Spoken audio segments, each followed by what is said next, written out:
lose. I'll work all night if it's what I gotta do. Who needs sleep when the caffeine's brewed? I don't fatigue, I just have to move. I don't work with others, they just slow me down and my progress suffers. It's not you, it's me, but really I just work much better when I'm free. Good morning, good afternoon, and good evening.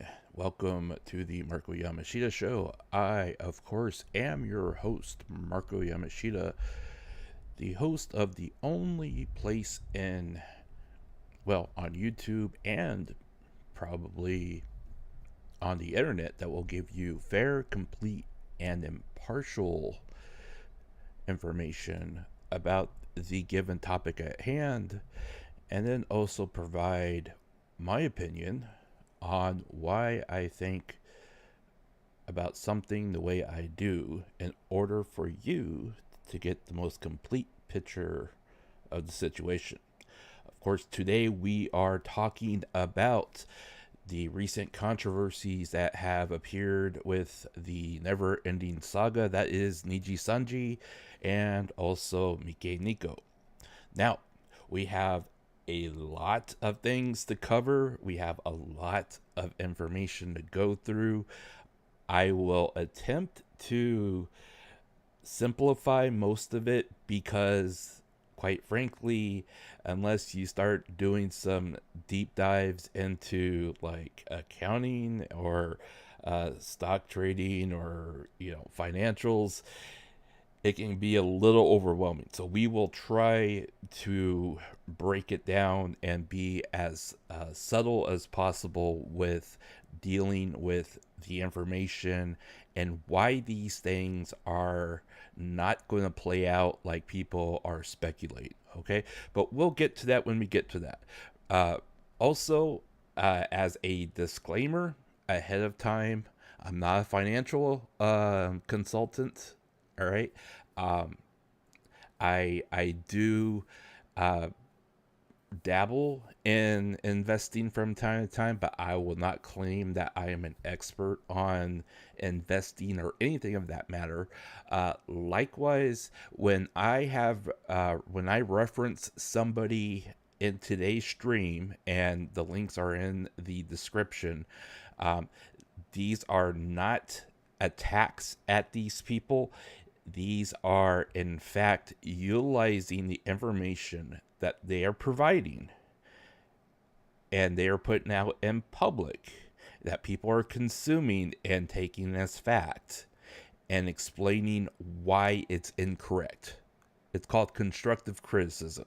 Okay, so let's not have anybody run off and say, "Oh, look, Marko is slandering and attacking so and so." Yeah, no, none of that. Okay, so let's start off first by addressing one of the elephants in the room here, where apparently some NIJISANJI livers were on a live stream and they had started joking around and talking about that the livers were told by the staff member that mixing alcohol with this brand energy drink, ASAPClub energy drink, they were talking about mixing it 1-to-1, and then a huge discussion and controversy broke out about why the inherent dangers are that you should not be mixing these types of drinks together, and especially 1-to-1. And there was a whole lot of stuff that was being discussed about. Now, one of the talking heads here made a video, and it was pointed out to me by one of my frequenters to the channel here, and I have to say that okay. I will allow them to speak first before we get into that discussion. And Let's pull up the video right here. News we have. Okay, this is Kyo. Kyo is a bunny boy that talks about VTubers a lot. So Kyo made a video about what happened with the JPEG VTuber, a collab with ASAP, a energy drink company. So they did a stream, and one of the quote-unquote recommended recipes was mixing a 1-to-1 ratio of alcohol with energy drinks, which turns out is actually quite a deadly mix, to the point where even like the Japanese government had to issue a tweet saying like, hey, don't do that, it's bad, people went to hospital. Okay, so first off, let's discuss about why this picture here that they're presenting is why Kyo has received such a tremendous amount of hate and vitriol about what he said. Okay, now as you can look from the graphic here, the still here, the thumbnail that he utilizes says "government stepped in." Okay, which implies that the government had to take action against the company itself to prevent them from doing either some type of damage or to issue an intervention with a enforceable action, which is completely not true. Okay, the government, in fact, the Ministry of Agriculture did in fact issue a tweet saying, hey, we warn against the mixing of energy drinks with alcohol because it can lead to X, Y, and Z, right? So that part is true. Okay. However, the government never once took action against NIJISANJI or AnyColor or ASAPClub. In fact, if they were to actually step in and take action, none of the tweets that went out, none of the videos that went out regarding this particular issue would even be able to be public, because they would take them down immediately. Okay, now I also want to show, and we'll just slide over here. Now this is the statement that that ASAP Club issued regarding the topic, right? And they said, we have confirmed that ASAP Club and I guess this is the alcohol they were talking about, did not pose any problems in terms of caffeine content, alcohol content, etc. when compared to high and green tea high. However, please be careful not to drink excessively. Please drink alcohol in moderation. Now, there are some ways that this has been these sentences here could be misconstrued as, them saying it's not a big deal, right? Especially the way that they phrase this. Now that being said, readers add the additional context here from the Ministry of Agriculture and et cetera, et cetera, et cetera. And this is where it goes to, where they talk about caffeine, where they talk about, the inherent dangers of caffeine, and they also provide some context with caffeine and food concentrations. Now, if you notice here that energy drinks or drinks to wake you up, such as soft drinks, provide a concentration of 32 to 300 milligrams or 100 milliliters. It depends on per product. and soft drinks in comparison are 36 to 150. Now, when you take this into account and say, like, for me, I'm somebody who will drink 1-to-1 whiskey with either like 7-Up or Coca-Cola, right? That in itself would be on par with what we are currently talking about. Now, when you look at this and say, well, wait, Marko, it says here energy drinks have 32 to upwards of 300 milligrams or 100 milliliters. That's excessively dangerous. That puts you at the high end of when you're drinking soft drinks. And we go and look. Somebody actually bothered to go out and get the actual energy drinks and find out, okay, how much do they actually have as far as caffeine? Okay, so this is the nutritional label of the actual energy drink. We come along here and we see that the ASAP Awaken has 50 milligrams. And if we go back to our chart here, that's at the low end of the spectrum when it comes to energy drinks. And in fact, that is about a third of some soft drinks that are currently out there on the open market. All right. How much caffeine is in a cup of coffee? Well, according to Google, it says 95 milligrams of caffeine in a cup of coffee on average. That's an average, meaning that the energy drink has less caffeine than a cup of coffee.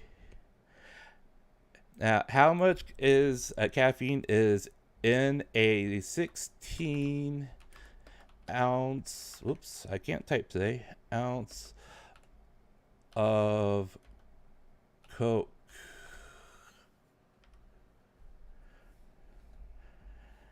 How much caffeine is in a 16 ounce of Coke? 65 milligrams. Again, we come back here and we look at it. How much caffeine are in these energy drinks? Only 50 milligrams. So a 16 ounce Coca-Cola has more caffeine than these energy drinks. So by this particular comparison, if I were to mix 1-to-1 of a 16 ounce Coca-Cola to my liquor of choice, it would actually be more dangerous than mixing this energy drink with whatever the alcohol was that they were talking about. Umberto, welcome to the chat. Thank you so much for stopping in. Okay, so what I'm trying to say here is that with this clip, with this person, they did absolutely no research into what the actual facts were, and they are purely talking on a surface level, as in I hate to use this comparison, but it's basically like a surface level discussion that you would get on The View.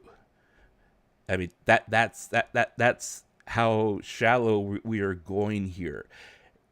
And the fact of the matter is that she would probably come back and say, well, everything I said is absolutely true. I did not make any of that up.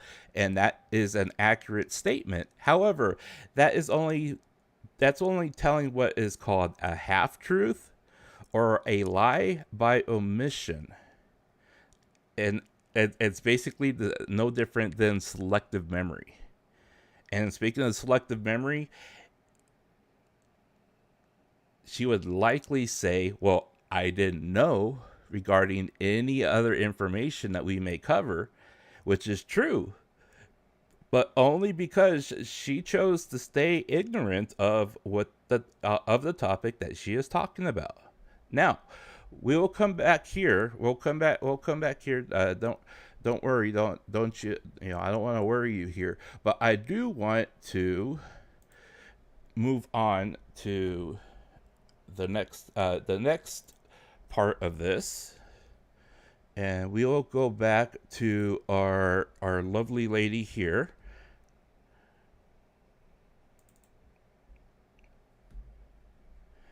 And I apologize for the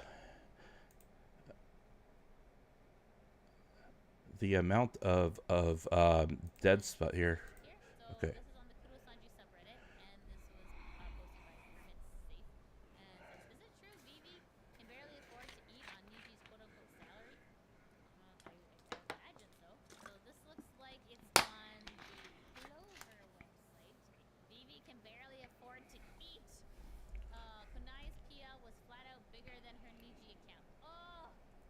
The brand is toxic and you get no support. You're not even guaranteed to be a 3 view anymore with people like Aster dropping dangerously low regularly. I can't believe it, but I can. I can believe it because they're a black company. You should be able to afford to pay your workers. And if you can't afford to pay your workers, you shouldn't be in business. Let's see what these people. Okay. So I want to, before we move on to why this is wrong in so many ways. I want to state first that, first off, there is nothing on the screen here that says that it's rumor. Okay, that it's speculation, or that it's rumor, or that, you know, how she knows it for a fact that they are a quote unquote black company. Now, people are going to come along and say, well, Marko, you were just defending them because you are, you know, a Niji sympathizer, or that you are basically you're basically inhaling a bunch of copium, so on and so forth. And absolutely not. And how do I know that? Well, let me just show you. Okay, so we are going to wander back over to our web page here. Okay, and for the uninitiated, if you go to AnyColor's website, you can get their public financial reports that are put out quarterly and annually, and with when they do shareholder meetings. These are confidential until they release them publicly, by publicly publishing their financials, which is required by law for them to be a business. Okay, now this is going to get a little technical, but bear with me and follow the end. Okay, is what I gotta say. Follow the end. Now, as we look at this financial result, we see that they're pulling in lots of revenue. They have operating profit. They have gross profit. That operating profit, after all the other stuff is being taken out, is 20% higher. And that they're making money hand over fist. Right? How come they can't pay their employees? Well, we've talked about this before, but we're going to talk about it again and in greater detail this time, okay? You see here where it says cost of sales? Okay, cost of sales, and you go underneath it for the direct variable cost, and you see that it is notated with a number 4 here. Number 4 reads that this includes fees paid to the VTuber, meaning their income that they are entitled to for working for this company. This includes the fees, their paycheck to the VTuber, and also includes the fees that are required for platform fees like YouTube, like Bilibili, like all the other platforms out there that expect to have their cut of the money for them broadcasting on their platform, and also the cost of merchandise and event related sales. Okay, so that's all included here with number 4. Okay, now we look at the number here, and for the last quarter, which we're going to look at because people cite that, well, this last quarter proves that Nijisanji is on life support, and that they are going to be shuttered, and that it proves that they're a black company.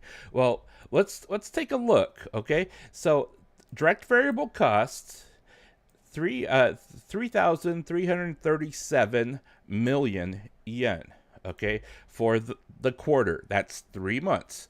Okay, what does that convert to? Well, and mind you that the yen to dollar ratio varies because of stock market value, inflation, trade, all the other stuff. All right, now it translates to approximately $21,413,880 for the quarter. This is money that is paid out in total that includes the talent's salary. Okay? Big thing here. It includes their salary. Okay? Now, we come back and we look and say, okay, so that's great, Marko, but how do we know how much they're making? How much they're pulling in? Well, we can use deductive reasoning and a little bit of math, and we can approximate exactly how much of that variable cost that they pay out for all this stuff per VTuber, simply by taking that number and then dividing it by the amount of VTubers that were employed during that time frame. It's very easy. And in fact, when we do that, here are the results. Okay, so they made approximately 21 million for that last quarter. You divide that by the amount of VTubers that were employed during that time frame, which comes out to $134,720 per VTuber. Okay, and then you divide that by 3 because it's every quarter, so it's every 3 months.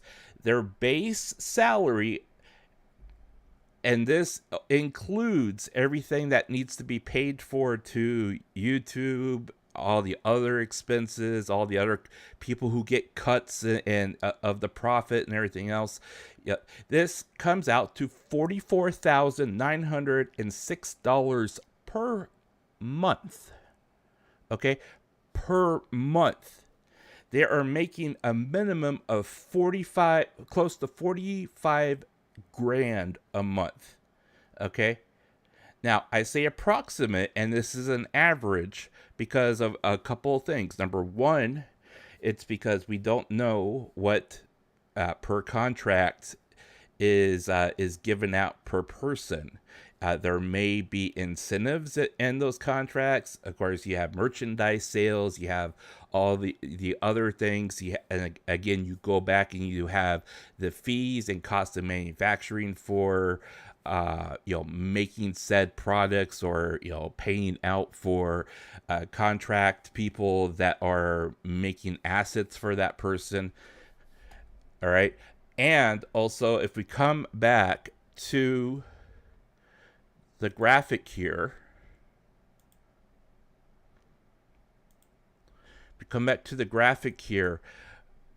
I wanted to redirect you into it's saying that this is direct variable cost. Okay, now here's where it gets a little bit difficult for a few things. Okay, what's the difference between direct cost and variable costs? That is something that people probably would not give a lot of thought to. Okay, fixed cost that is reported by a company, these are obligations that they have to pay that are time related. Fixed cost, a prime example of a fixed cost would be like if you have to pay rent for the business building that you're in, pay utilities, the light bill, the internet bill. Those things are called fixed costs. That is not included in the number that we just used. Now, variable costs are functions of the company that produces a product. All right, and they are. Well, we'll just use the example here. For example, widget company ZYX may spend $10 to manufacture 1 unit of product. Therefore, the company receives an orderly amount of order for that time frame. Their expenditure will be a lot higher than it usually is. Another example, you come on further down, you're talking about like again, commodities, raw materials, things that go into the production of said product. However, if you really want to understand variable cost, here are some of the takeaways here.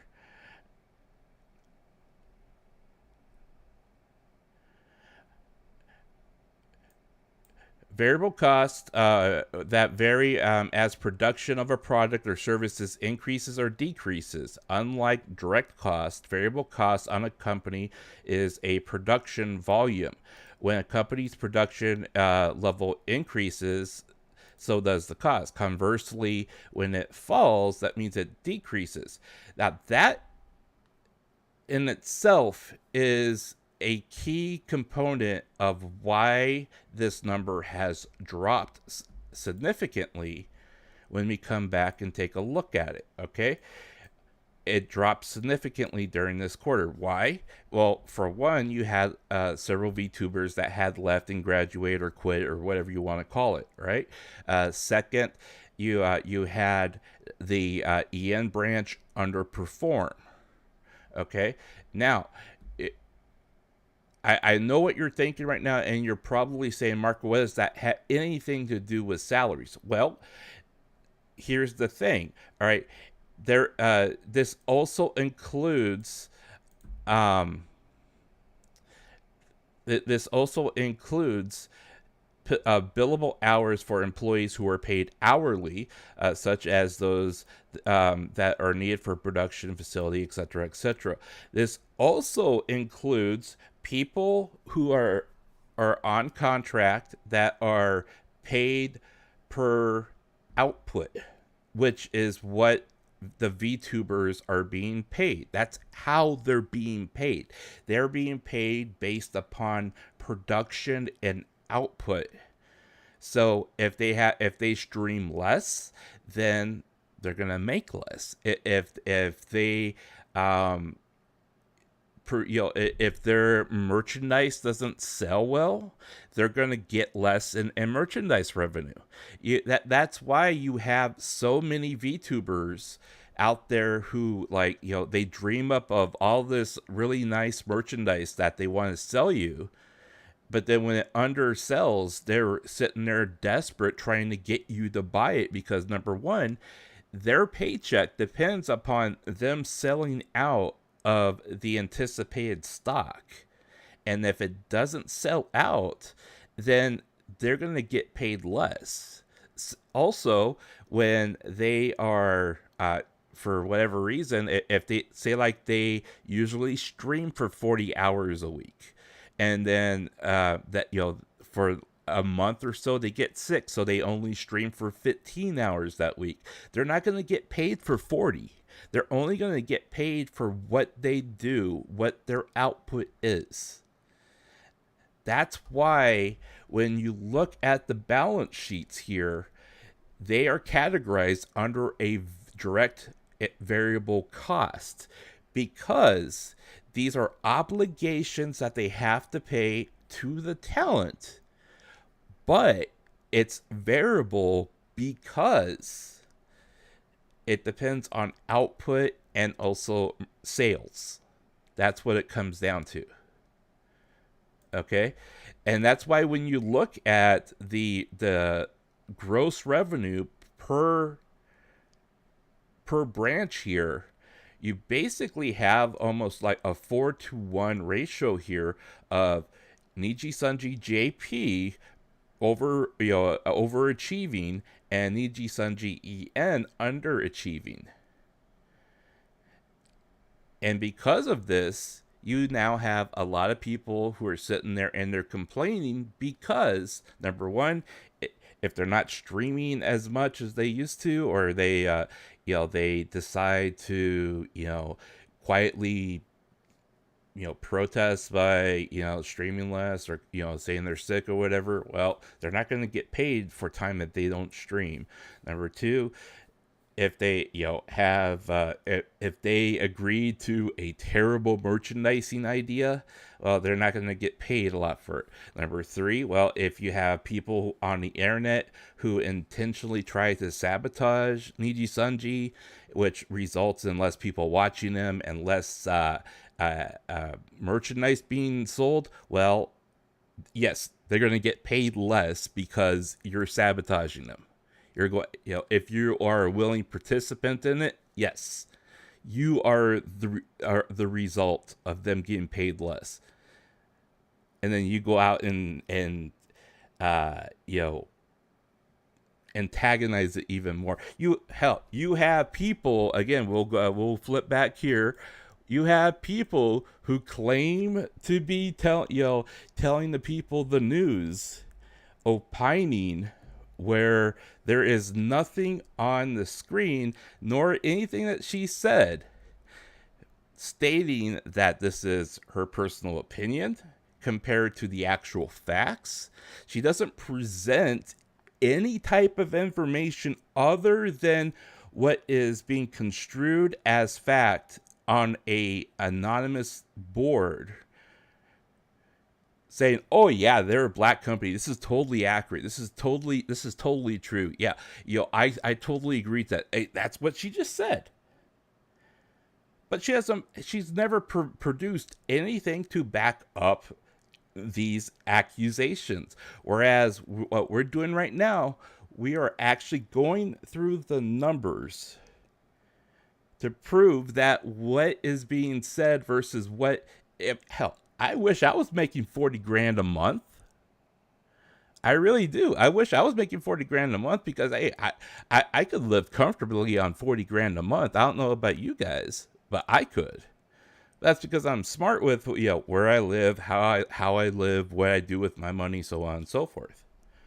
If I'm blowing my money on scabs and doing my own private commission because all of a sudden I have a surplus inflow, and then I don't have any money, well, what was it that I bought that I really didn't need to buy that caused me to not have any money?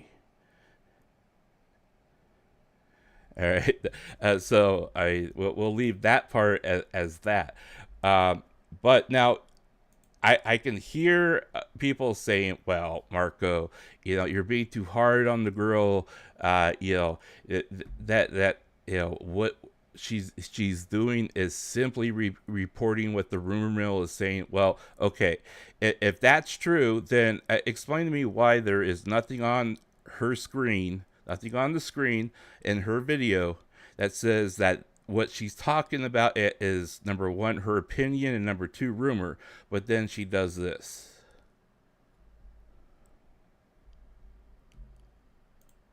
Here we have WACTOR. Remember WACTOR? Remember the black they're still around. They rebranded anew as 910 Inc. So WACTOR did a lot of very not nice things, but just so you know, they are not gone. They just renamed themselves. So here in 2024, it says on January 16th, WACTOR would announce that it would rebrand itself as 310 Inc. As part of this announcement, the company also announced that Hizuki Miyu will return to streaming that March. Okay, I have 2 new talents. So let me show you who they are. Okay, so this is the first talent, Umiboshi Clara. Okay, and then we have their second talent. Okay, so Yo Runo Yuki. So they've rebranded and they have 2 new people. By the way, this is not confirmed. This is just a rumor. Before we go on, the jumps in the video here are her editing, not mine. I'm playing the entirety of the segment as is, as she uploaded it. So I have not edited any of this on screen. This is just a rumor. Asterisk just a rumor. So asterisk just a rumor. She said asterisk just a rumor. What we're talking about, she's talking about, is just a rumor, right? However, what was said before when we just talked about regarding NIJISANJI salaries and what they get paid, and then being a black company. So she's implying, again, lying through omission. She's implying that what she said before on the last segment, everything was 100% true and accurate and factual. And that's the entirety of the topic, versus her trying her best not to start a war between her and Mikeneko, because it's just a rumor, right? But she really wants to talk about it, but it's just a rumor. What is it about this particular YouTuber that looks familiar, guys? Well, That looks familiar. There's absolutely nothing about this VTuber, this new VTuber, this brand new person that was debuting as a new VTuber. Absolutely nothing there's nothing that you know what, I take that back. She does have a lot of hallmarks of Mel from Hololive, but certainly not Rushia or Mikeneko. guys, remember how I said sometimes talents don't really come out of nowhere? They come from somewhere, right? This person's gonna seem very familiar. Why? Da da da da. Okay, this is on Twitter/X. Okay, now again, she can always fall back on what's on the screen of this is rumor, right? She can always fall back to it. Well, it's just a rumor. But if we come back and listen to what she just said, This person's gonna seem very familiar. this person is going to seem very, very familiar. All right. And what did she say before that? Come out of nowhere. They come from. Looks familiar, guys. Well, guys, remember how I said sometimes talents don't really come out of nowhere? They come from somewhere, right? This person's gonna seem very familiar. Okay. Now, what she just said completely contradicts what is on the screen of this is just a rumor. Why? Da da da da. Okay, this is on Twitter/X, and this is a post on Twitter from Kiribito. This person has put this list together, and they suspect this person is this other person. Okay, so Chino Komaru, Nia Kamirisho, Rushia Junha, Mikeneko, Nazuna Amiya, Ria Kotio, and Yorunoloki. If new is true, that's too bad. Even Voldemort only created 6 Horcruxes. Wow, LOL. So what this person is saying is that Rushia, who is Mikeneko, is now this new VTuber here. This Yoruno She just said, we don't know for sure. But yet, before in this segment, she was saying, well, this person's going to look familiar. This person's going to sound familiar. This person's going to be familiar to you. And then now she's saying, well, but we're not sure. Hence the disclaimer on the screen. This is speculation. All right, now she's saying it's speculation. But before, what was she saying? This is just a rumor. So that okay. So this is the first talent, Umiboshi Clara. Uh-huh. We have their second talent. Right. So Yo Runo Yuki. But then Uh-huh. rebranded, and they have 2 new people. By the way, this is not confirmed. Uh-huh. Just a rumor. Just a rumor. It's just a rumor. Asterisk, just a rumor. Yeah, asterisk, just a rumor. What is it about this particular YouTuber that looks familiar, guys? Well, guys, remember how I said sometimes talents don't really come out of nowhere? Right. They come from somewhere. Right. This is gonna seem very familiar. Why? Da-da-da-da! Okay. Okay, so she in the span of just a minute, she has completely contradicted herself, like 4 or 5 times. Right? Again, on the screen, she's trying to put a disclosure that it's just a rumor. But then she goes along and saying, well, this person's going to look familiar. This person's going to sound familiar. This person's going to be familiar to you. But, this is just a rumor, okay? This is just speculation. But then she goes along and she talks about, all this stuff here. And if it's true, blah, blah, blah, blah. Okay. How LOL. So what this person is saying is that Rushia, who is Mikeneko, is now this new VTuber here. This Yoruno Yuki. Uh-huh. We don't know for sure. Right. We don't know for sure, but you're telling us that they look and sound and feel familiar to us. Speculation at this point. Uh-huh. But this person has kind of put this all together. However, Uh-huh. this person has tweeted, Yoruno Yuki says, I am not the same person as these people, so please stop manipulating the information so as to not cause trouble to many people. Help me idiots. So, they're like, no, that's not me, bro, that's not me, okay? Right. However, Uh-huh. on Twitter, threatening people, saying that she's going to get a lawyer.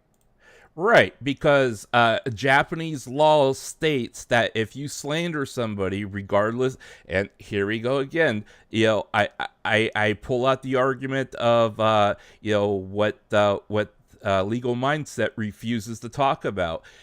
According to Japanese law, if you willingly spread misinformation that damages the public reputation of a person who is, by all accounts, a public figure, it is considered slander under Japanese law. We've talked about this on many occasions. We don't want to go back. You don't want me to pull out big lawyer and small VTuber when we talk about this. So, okay, so let's... She's implying because she's threatening to pull out a lawyer that she's suddenly making Nico. I mean, why even bring that up? Is my next question on that. we're going to take a quick listen to Mikeneko. Okay. Now, again, I have not manipulated or edited this video in any way, shape, or form.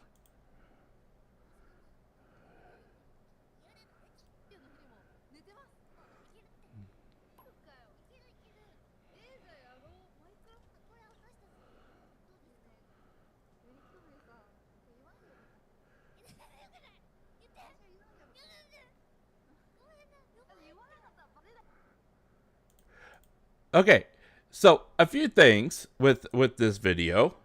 When we look at this, we can say for some degree of certainty that in one small segment, especially when she got extremely hyperactive, she may have sound a bit like Mikeneko. But there is, number one, there's just no way that when she's talking in her regular speaking voice, that there's absolutely no way. Number two, when you listen to Mikeneko's regular speaking voice, there is still absolutely no way that these two people are the same person. But here's something I want you to really pay attention to, and this is why what she is doing is, in a way, almost reverse catfishing. Again, lies through omission and also telling half truths. I want you to pay especially attention to what she does here when she plays these clips. Okay, this is Mikeneko. All right, she's using a video that is approximately an hour and a half long, and she's 27 minutes into this video.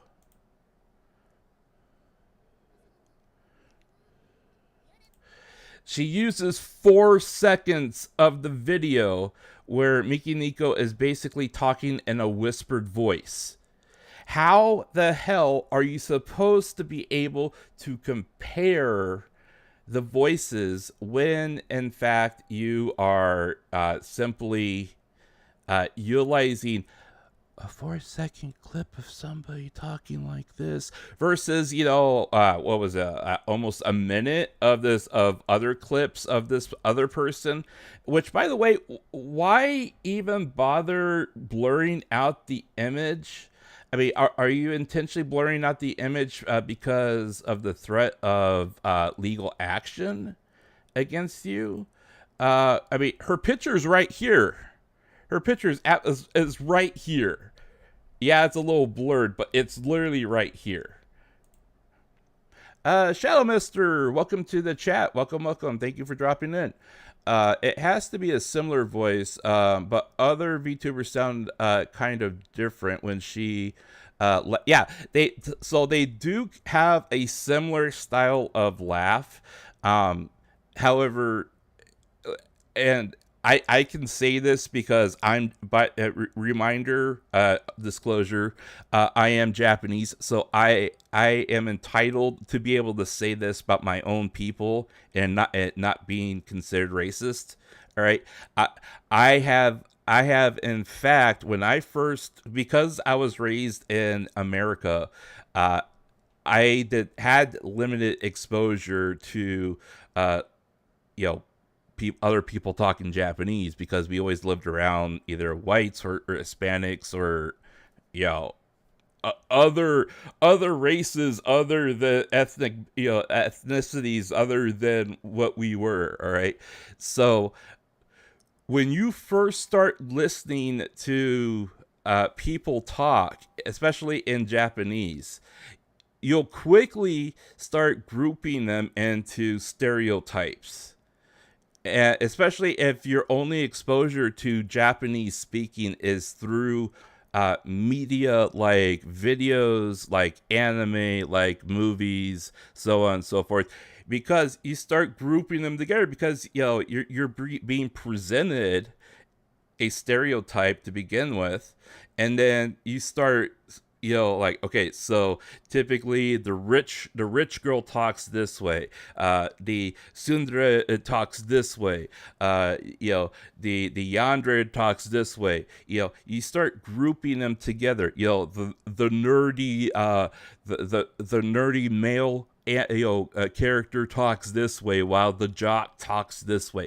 You start grouping them together, and it's only until you have a certain amount of exposure to listening to people talk, and especially in Japanese, that you can start telling the subtle differences either in regional dialect or that they have specific speech patterns.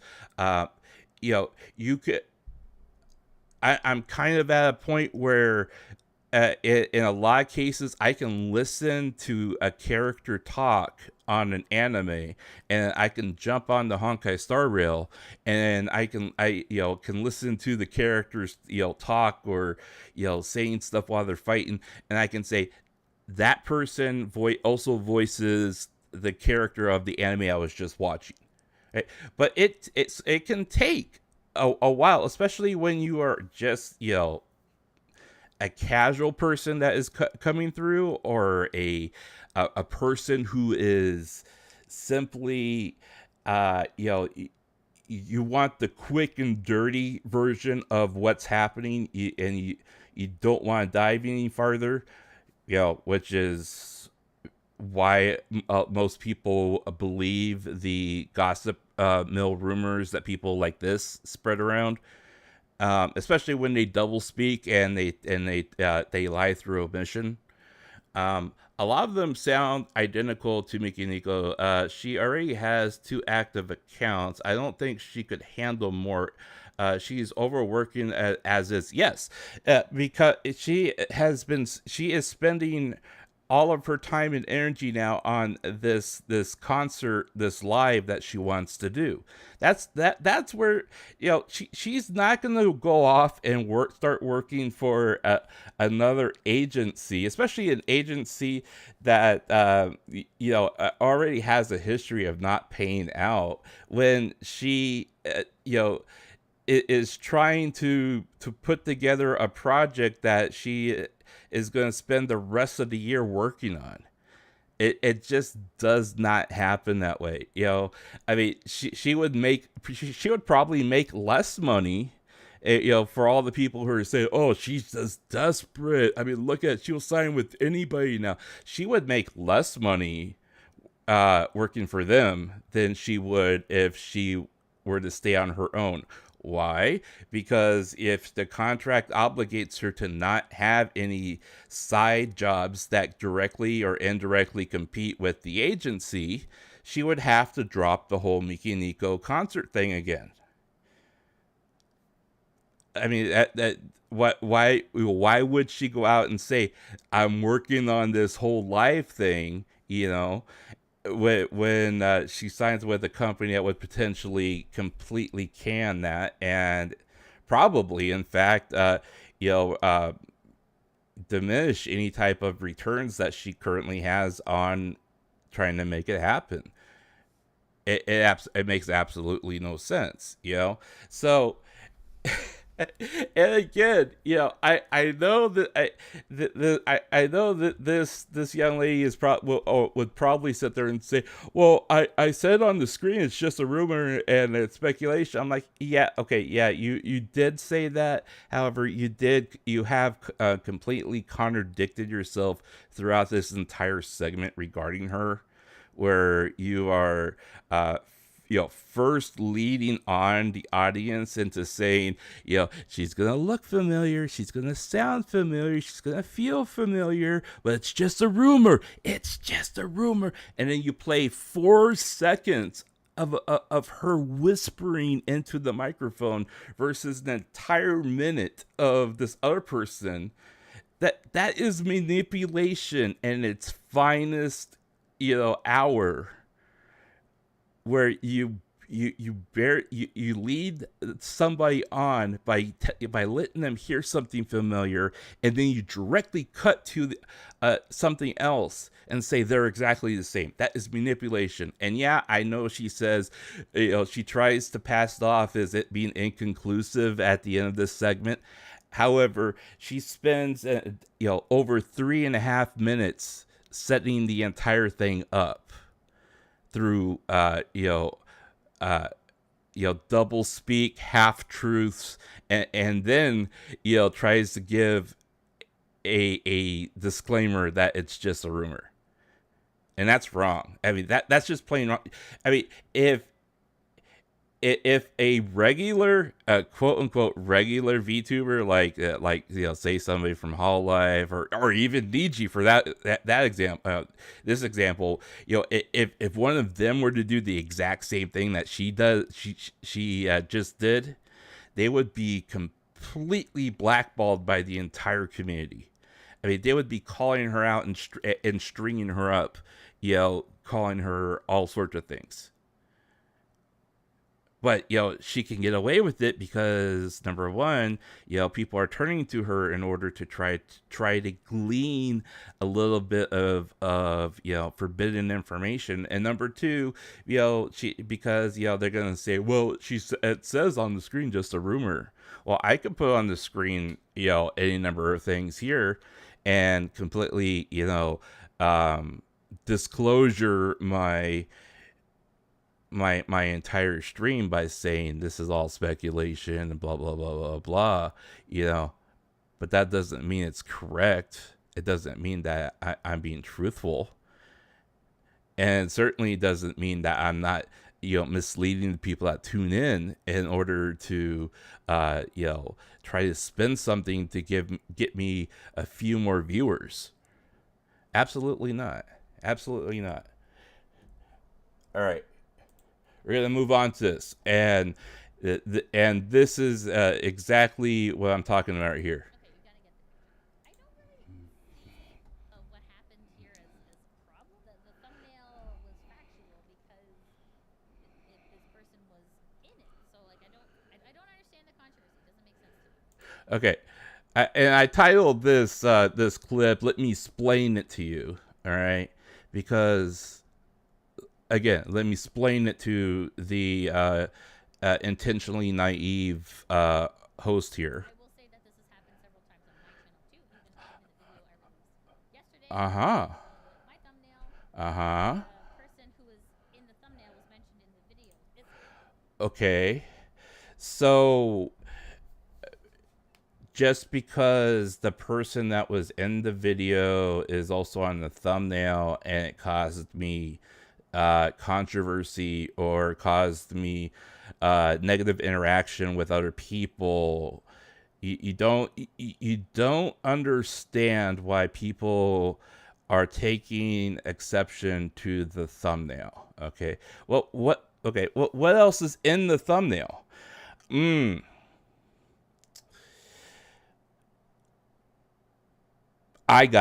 People were mad because Kyo used teal for the border instead of yellow. That's got to be it. That's got to be it. That they weren't mad that this liver was used in the video. It's because of the border that is. I'm not being sarcastic.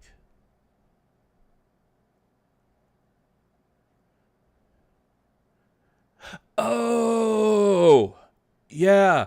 It's because that, you know, they used this and it says the government stepped in and you know, they put a halt to this entire thing.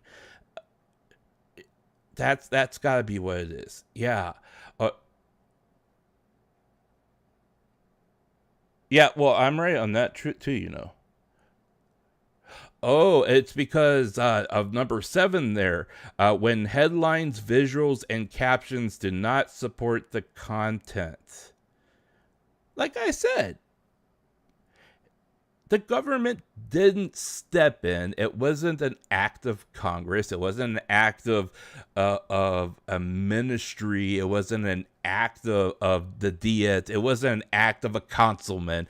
Yeah, they simply provided context on a tweet that states that the government doesn't recommend you drink energy drinks with your alcohol. They didn't step in.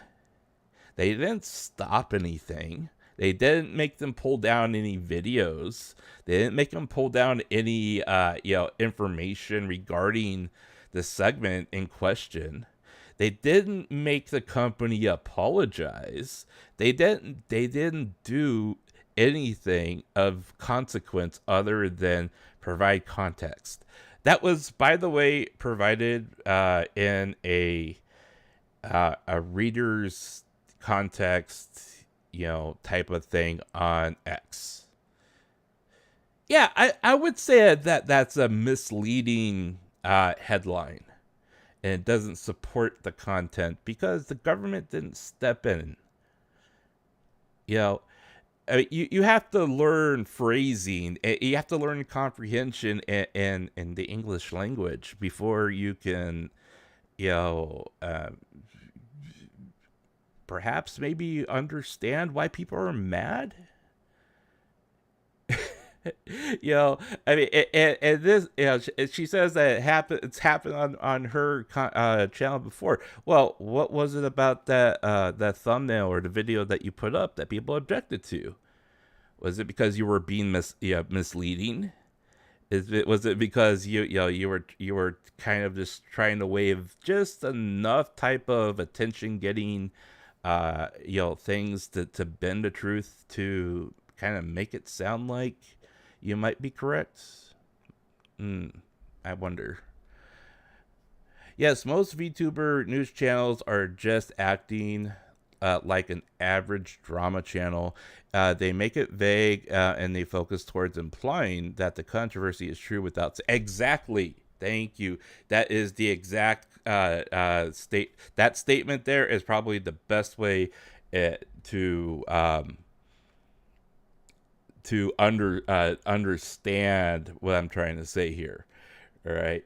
So, that being said, I do want to thank my listeners and also the fine lady here on the screen here for providing me with the content to be able to contextualize exactly the current problems that the VTuber community and the industry as a whole are facing, during this transitory time. Which is very accurate and true because of course we're coming out of the whole COVID thing, we're coming out of the lockdown thing. People are like I said a day or so ago on X, people are actually going out and touching grass, so but that does not mean that people are not still watching VTubers. In fact, depending on how the financial results come in, especially for Covercore, they're probably going to be able to prove, as well as AnyColor, that just because people are no longer consuming and binge watching 12 hours of VTubers does not mean that they are any less marketable for the company when it comes to ad campaigns and other things that come up. Now, I do want to switch gears here just a little bit. Okay, let me close that and let's pull up this. Okay, so we talked a lot already about how these financial results are extremely important. Now, we are gonna dive into another subject here that is going to be a little bit difficult for people to understand, but I think it's important for people to understand just how wrong the griefers out there are and how disappointed they're going to be, and in fact they're probably even going to attack AnyColor for saying that they're manipulating their revenue or their income or so on and so forth. We've already talked about how the average VTuber is compensated $45,000 a month by working for AnyColor. So we're gonna move on from that, and we're gonna move on to their overall revenue that is going to be coming in and reported upon, I believe, in July. Because they are going to be doing their annual stockholder physical report in July. and they are going to report their fourth quarter earnings, and then also how the company did overall for the past year, and then also outline how what they expect to do for this next coming fiscal year. And it's very important that people understand that just because January comes and goes does not mean that a company as a whole, their business calendar doesn't necessarily have to start on January 1st like everybody else, in the world. Well, except for China. China has their own New Year. But a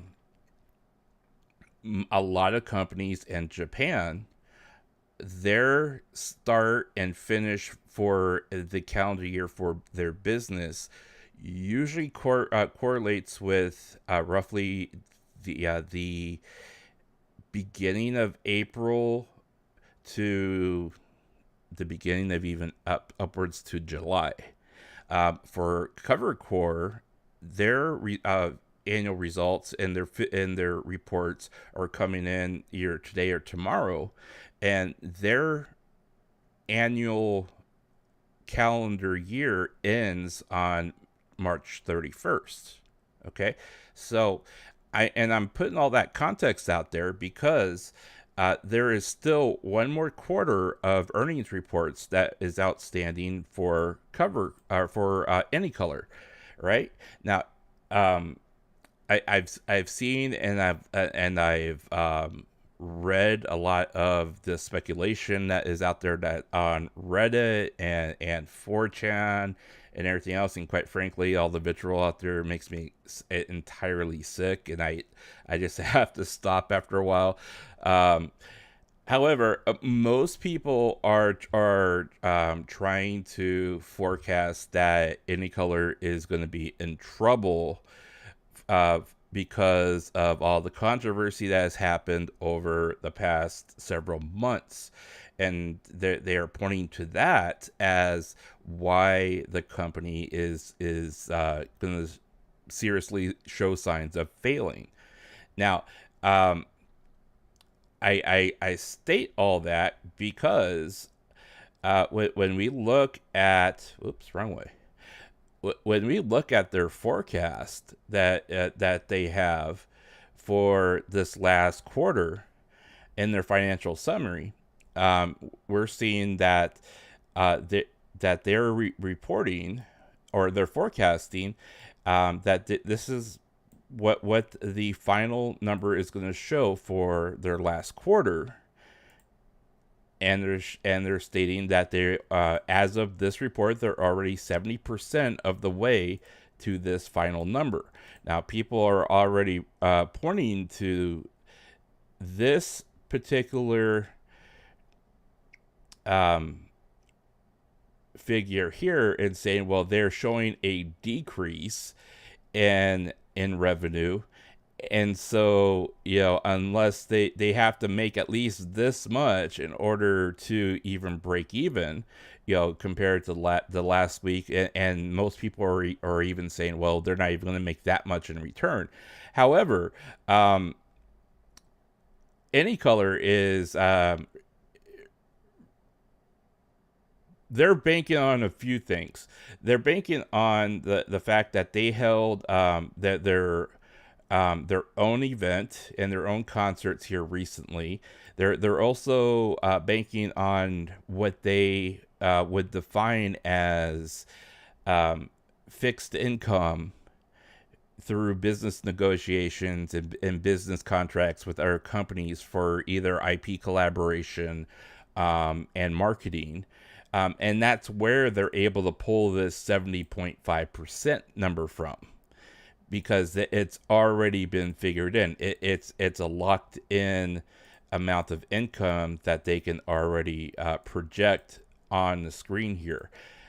If you go over to the operating margin, there you have a certain number here, and that certain number has already been figured in because they already have income that is in place that they that is going to be there which means that the remaining 30% or 29% or however you want to figure it is largely going to be based on what they are able to pull in from, say, their concerts that they had recently, their live events that they had recently, that the expos that they've been going to, stuff like that. That those things are numbers that they can forecast, but they can't state with any degree of certainty this is what's the number going to be.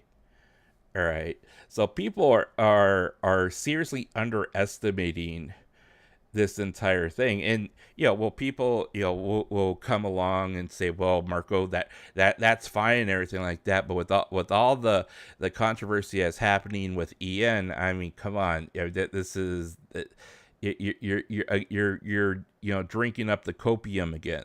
And I'm like, well, not what I'm saying, there's a certain degree of confidence that I can convey to other people because of what the financial results state. The financial results that, and again, we go back to our financial results here.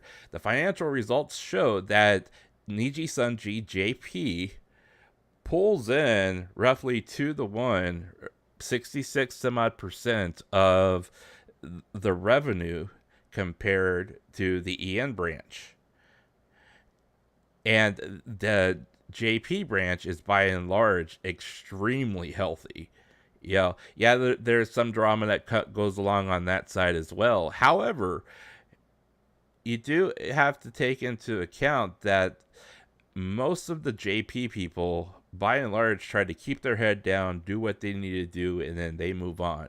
They don't want any part of that drama that is happening, because they have seen what happens when you get yourself caught up in drama. They've seen it. I mean, Mikeneko is probably the gold standard of what happens when you are a Japanese VTuber and you get caught up in drama, and they don't want any part of it. They really don't. Same as their fans. Their fans have to deal with, the antis from China on one side, and then they have the antis and the griefers on the English side, and they're looking at that and they're saying, you English bros, you have your own branch and you're trashing them. All right, don't bring that over to our JP branch. Because we don't care what you have to say. Let us enjoy what we want to enjoy. That's exactly what they're saying. They already have to put up with China doing their thing. And with their hatred towards VTubers, they don't want Americans or English speaking people to come along and do the same thing, because they don't care what we have to think, what we think. They don't care. And if you're gonna come burst their bubble, they're gonna retaliate, and they're gonna and they're and that's why, by and large, you see a lot of social distancing between Japanese fans and English fans, because they don't want the drama that we bring into the show to affect their enjoyment. So they're like, no, you go stand over there. If you there are times where you can literally sit there and watch the JP fans completely annihilate people who are coming in and trying to stir up drama on in the chat, and the mods just let it happen, because it's so hilarious how they completely demolish people who, again, are griefers or people that come along and spread rumors, and they completely destroy them in chat. And most of the time, the English people are just none the wiser. They're like, oh, well, the JP bros are really active today. Yeah, because they're laughing at your ass. They're calling you pathetic. They're calling people like Kyo pathetic. They're calling people like dumbass, dumbite, or false-eyed, whatever the hell his name is.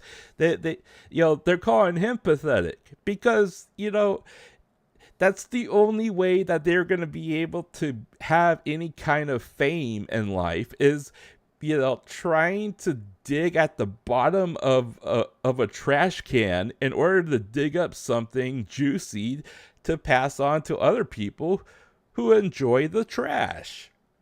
I mean, that's basically what it is. And they're like, well, Marko, what does that say about you? I'm sitting here presenting you the facts as they are. Yes, what I just said was completely opinion. But, I'm not too far off. In my estimation, I'm not too far off. The Cool 2T, welcome to the chat. Glad that you stopped in. I apologize if you've missed a lot of what we just talked about. But just to kind of give you a brief overcap and summary, we talked about the NIJISANJI energy drink incident, and I went into some pretty good detail about the fact that the energy drink has less caffeine in it than a cup of coffee, and in fact it has less caffeine than a 16-ounce Coca-Cola. So if you mix a 16-ounce Coca-Cola 1-to-1 with alcohol, you're actually consuming more caffeine with drinking the Coke than you are drinking their energy drinks. So I mean, I don't know. I don't know what you want to do with that information, but I mean, but most JP bros sat there and looked at this, and they saw the controversy that was being said about this, and they're like, "Are you serious?" Because they're like, well, their mindset is if you are too stupid to to get alcohol poisoning or even caffeine poisoning by mixing your drinks 1-to-1 and then drinking until you off yourself. What does that say about the person that did it? I mean, they already know. Yeah, they're like, yeah, drink in moderation. Don't. I mean, it kind of makes me laugh in a way because if you do 1-to-1, okay, let's figure this out. Okay, you do 1-to-1 of again, we're gonna use whiskey because I drink whiskey and Coke, right? So you do 1-to-1 of whiskey and Coke. So for every 16 ounces of whiskey that you're drinking, you're also drinking a 16-ounce Coke. All right, now.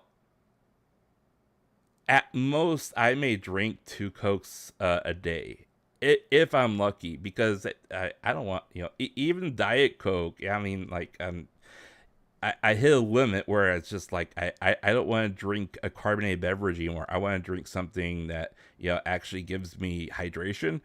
So if I'm going to drink that much, that would equate to 4 rounds of drinking a whiskey and Coke. Now, I may be able to do like 2 or 3, depending on the quality of the whiskey. But when I hit 4 would be my limit to begin with. So, I would have to pee so bad if I drank that much. I mean, I'm just being truthful. I would have to pee so much just if I drank that much alcohol and that much carbonated beverage. And this is a Coke, by the way. This is when you go and you stop at the gas station, pick up a 16-ounce, for the road or whatever. That's what I'm talking about. Okay, that has more caffeine than the NIJISANJI energy drink. So, I mean, our JP counterparts, they're just looking at each other and going, really? I mean, come on. Yeah, and then we talked again about, Niji's salary and how they're making 45 grand minimum a month. I mean, I don't know how else to I mean, I'm not gonna change everybody's mind or everyone's opinion on the topic. Yeah, and there are gonna be people who are gonna disagree with me. I'm not going to sit here and stress over trying to make the world agree with me on this. However, I do want to at least put the information out there and let people draw their own conclusions. And if they don't believe me or they don't care or they don't, they want to disagree with me, that's fine. But I really do think that people need to, maybe open their eyes and go a little bit further than the surface information to find out whether or not they're being misled. Maybe. People are I mean, that they're sitting there and they're saying, Nijisanji is gonna, be in dire straits. Well, when you look at, especially when you look at their stock, you really have to gain the perspective of, okay, was it just the Doki Bird incident that caused their stock to plummet? I mean, the naive, passerby, casual fan would see the controversy and then say, well, it happened probably around the same time, so yeah, that's probably possible, all right? But it absolutely is not. It absolutely is not. It may have been a contributing factor to the devaluation of VTuber and companies as a whole, because of when you have a constant drama loop that is happening on a continuous cycle, and there are dirt rags out there that talk about those things, which in turn get other people to talk. People and investors are going to look at that and say, okay, we're going to pull our public money funds out of those companies and put them into something more secure and less volatile. However, you also have to take into account the US dollar to Japanese yen ratio.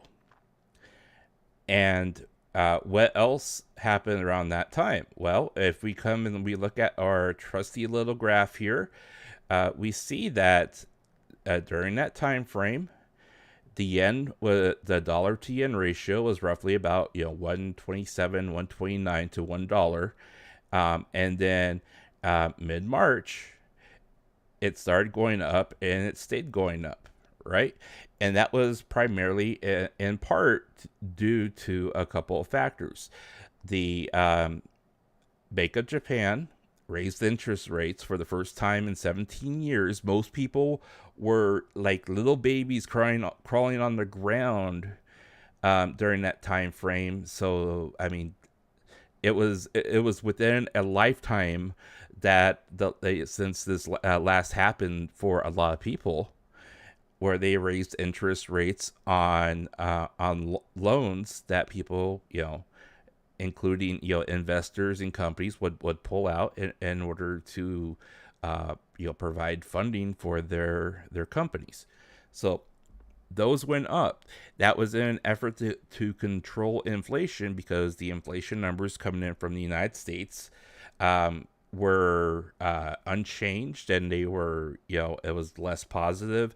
So inflation over here started happening and skyrocketing, which in turn affected the Japanese yen. When that happens, it becomes extremely pricey for people to do investments. Plus, if you invest your money in more secure assets, your return on investment is going to be a lot higher, right? So if you invested in Nijisanji when they were at 4,000 yen, and you pulled your money out now and you invested, you're pulling out your money when you originally invested maybe 1,500 yen per stock. You're making a profit of 2.5 to 1. So you're going to take that money and you're going to put it into something more secure because you're seeing that, that stock is going down. Now, that is one thing. The second thing is that if you come back along here, and this is the drop off that we're talking about here, and if we come back and we look all the way back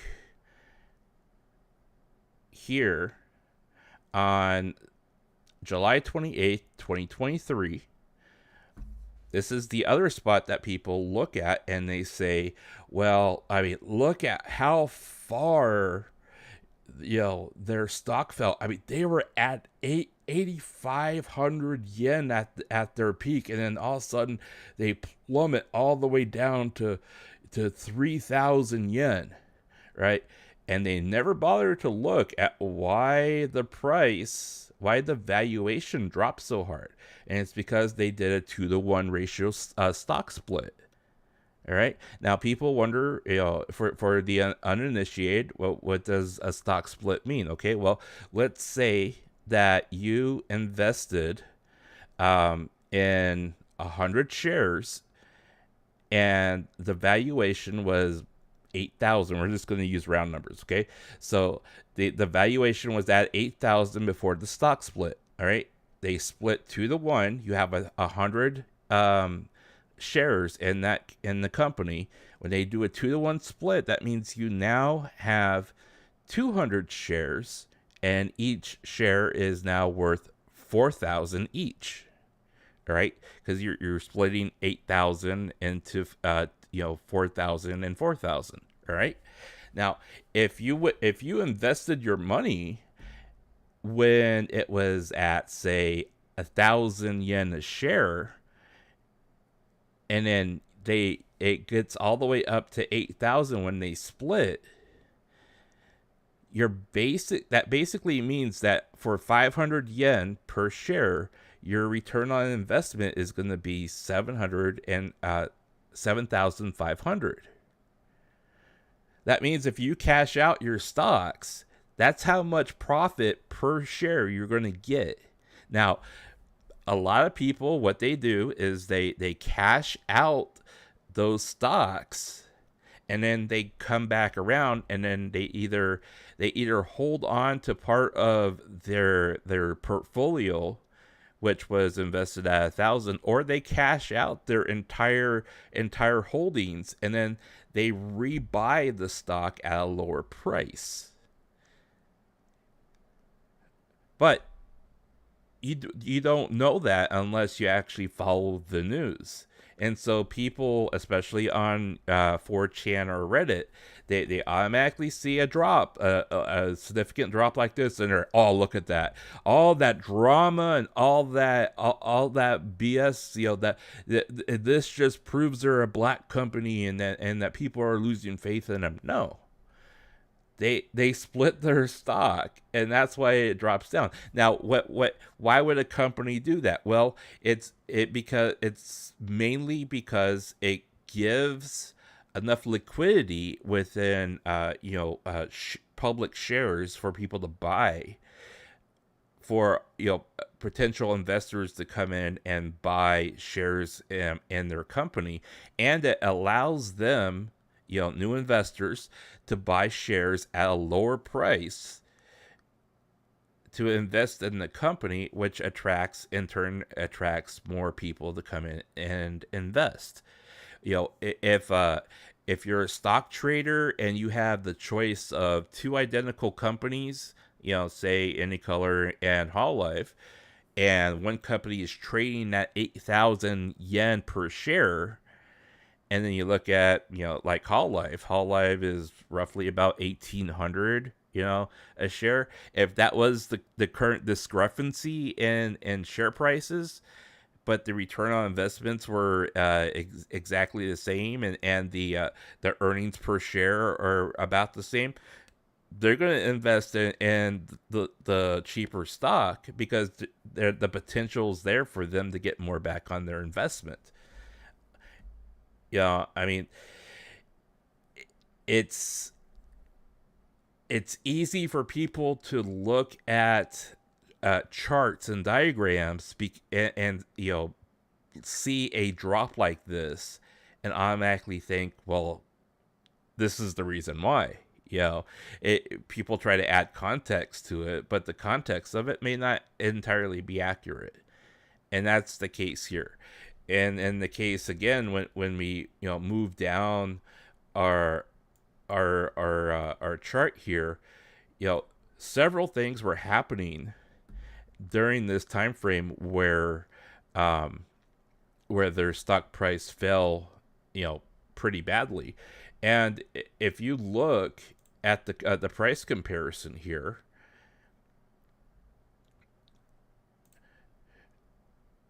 okay, so this is year to date. And this is comparing 5 companies that are all classified in the same sector on the stock market. If you compare the companies here, you'll immediately notice a trend. You have 3 companies that fell during that time frame.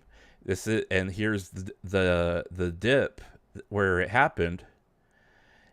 And all 3 companies trailed, and they're grouped into almost the exact same spot.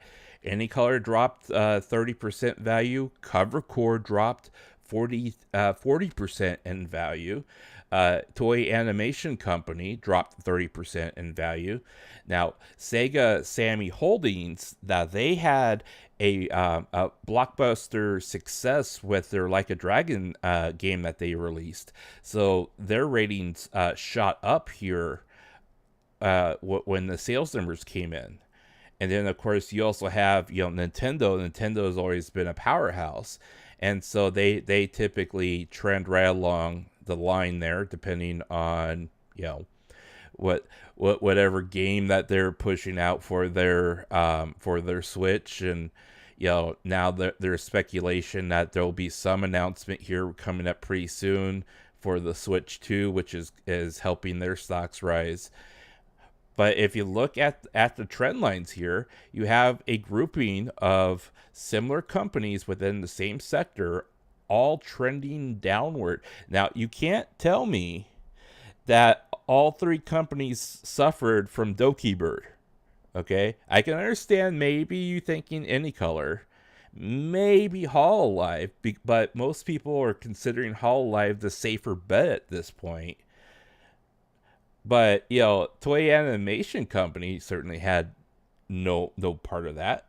And if you look at, and I only used 5 examples to give people a fair look, an uncrowded look at the graph here. I mean, if I add, another 4, they would all track the same way. But that's, that's overdoing it.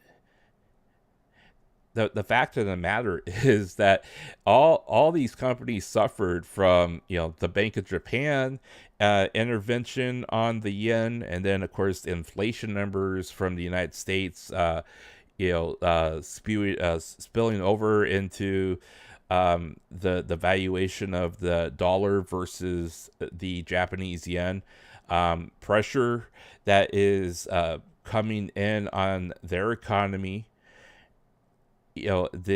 Despite the fact that their the Nikkei and the Tokyo market numbers are up as a whole, especially on the last year, and the Tokyo stock market, it looks almost exactly the same, despite the fact that those numbers are all going up.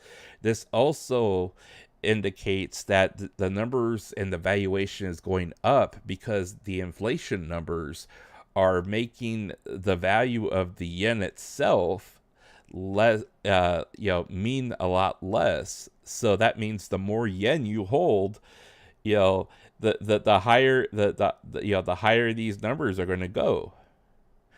and that may translate over to sales. However, if the sales to inflation do not, if you don't compensate from one to another, that's when you get, the devaluation of companies like this, because people are going to pull out all that money and they're going to put it into safer companies in order to protect what they currently have. Omar, welcome to the chat. In regards to the talks of stock buyback being a problem since the price dropped to lower before the buyback, was that overblown? Yes, it was definitely overblown. So what happens with the Tokyo stock market is, number one, when a price tumbles like it did here, the Tokyo stock market has what they a price window within their for every stock on their that every stock that trades on their exchange.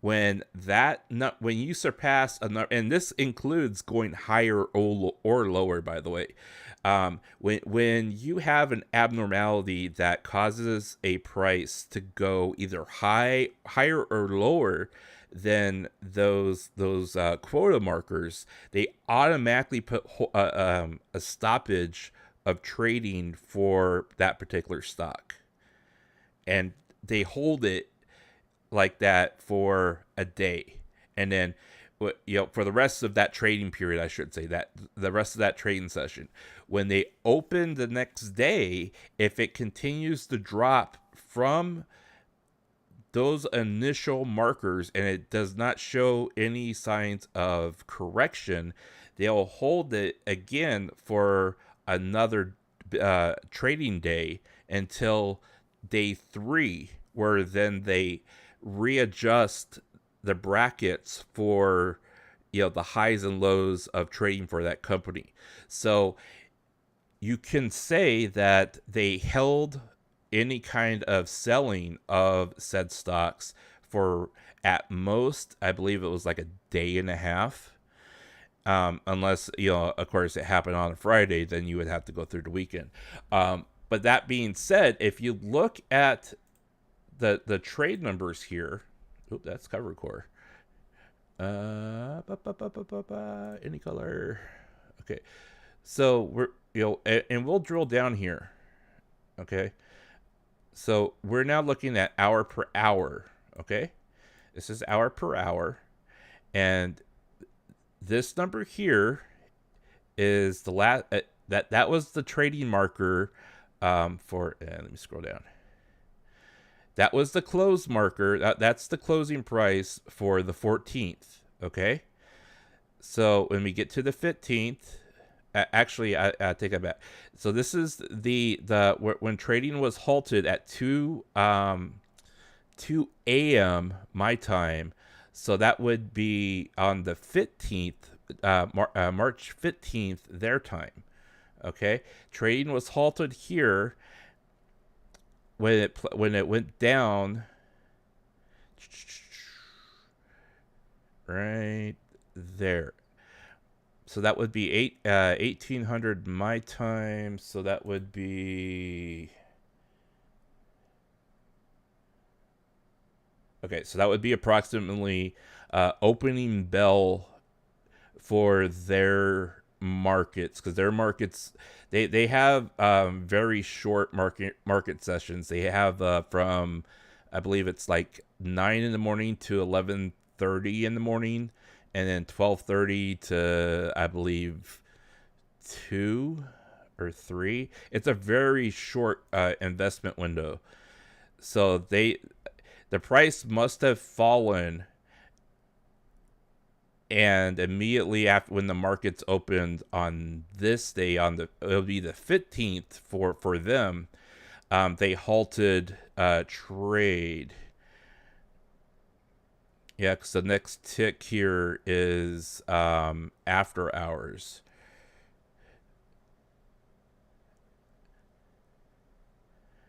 Yeah, because the next tick is after hours, and then it would be the next trading day when it reopened, and then it went back up. Because if you look at the volume here, just at the volume level,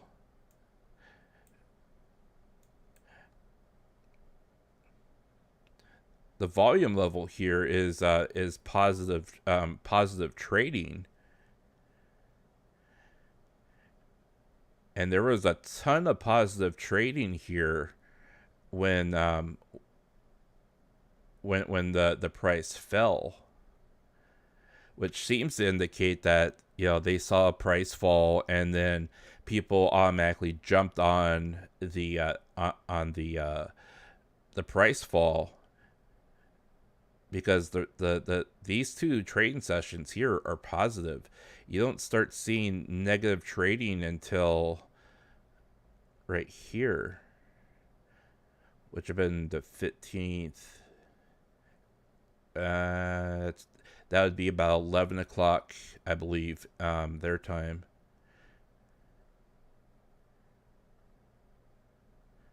So that would basically mean that at this juncture here, and we would have to dig into the metrics a lot more to be certain.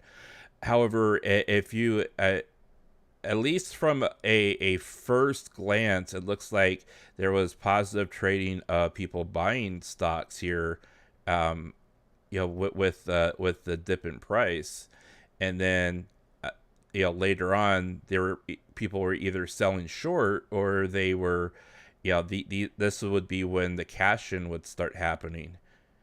But you would have to have enough people selling stock to offset people buying stock for it to start showing red like this. And honestly, I do think that the whole trading thing was overblown, because if you I mean, if you are if you're looking to invest, okay, and this is personal experience, okay, this is my personal experience in my view, okay, but if you are somebody who is looking to invest, my suggestion would be to, number one, know the companies that you're investing in. Number two, know how the sales of stock are handled for said companies. And then number three, know the market that you're buying your shares into, because companies like AnyColor and all the other companies that are on this chart here, they're all considered cyclical stocks, that they're cyclic, that they call it cyclic because it goes in cycles. There are cycles with these stocks. They can be highly volatile. I mean, they can be just as volatile as like cryptocurrency, to be honest. They have ups and downs. They can have massive swings in revenue. They can have massive swings in valuation, because of a particular limitation, whether it be seasonal or otherwise, where the cash flow that comes into a company is less than what it would be during like maybe the summertime. You have these types of cycles. These are higher risk investments than, say, like if you were to invest in I don't know what the equivalent would be over there, but like Verizon Wireless, where they are a commercial marketing goods and telecommunications company.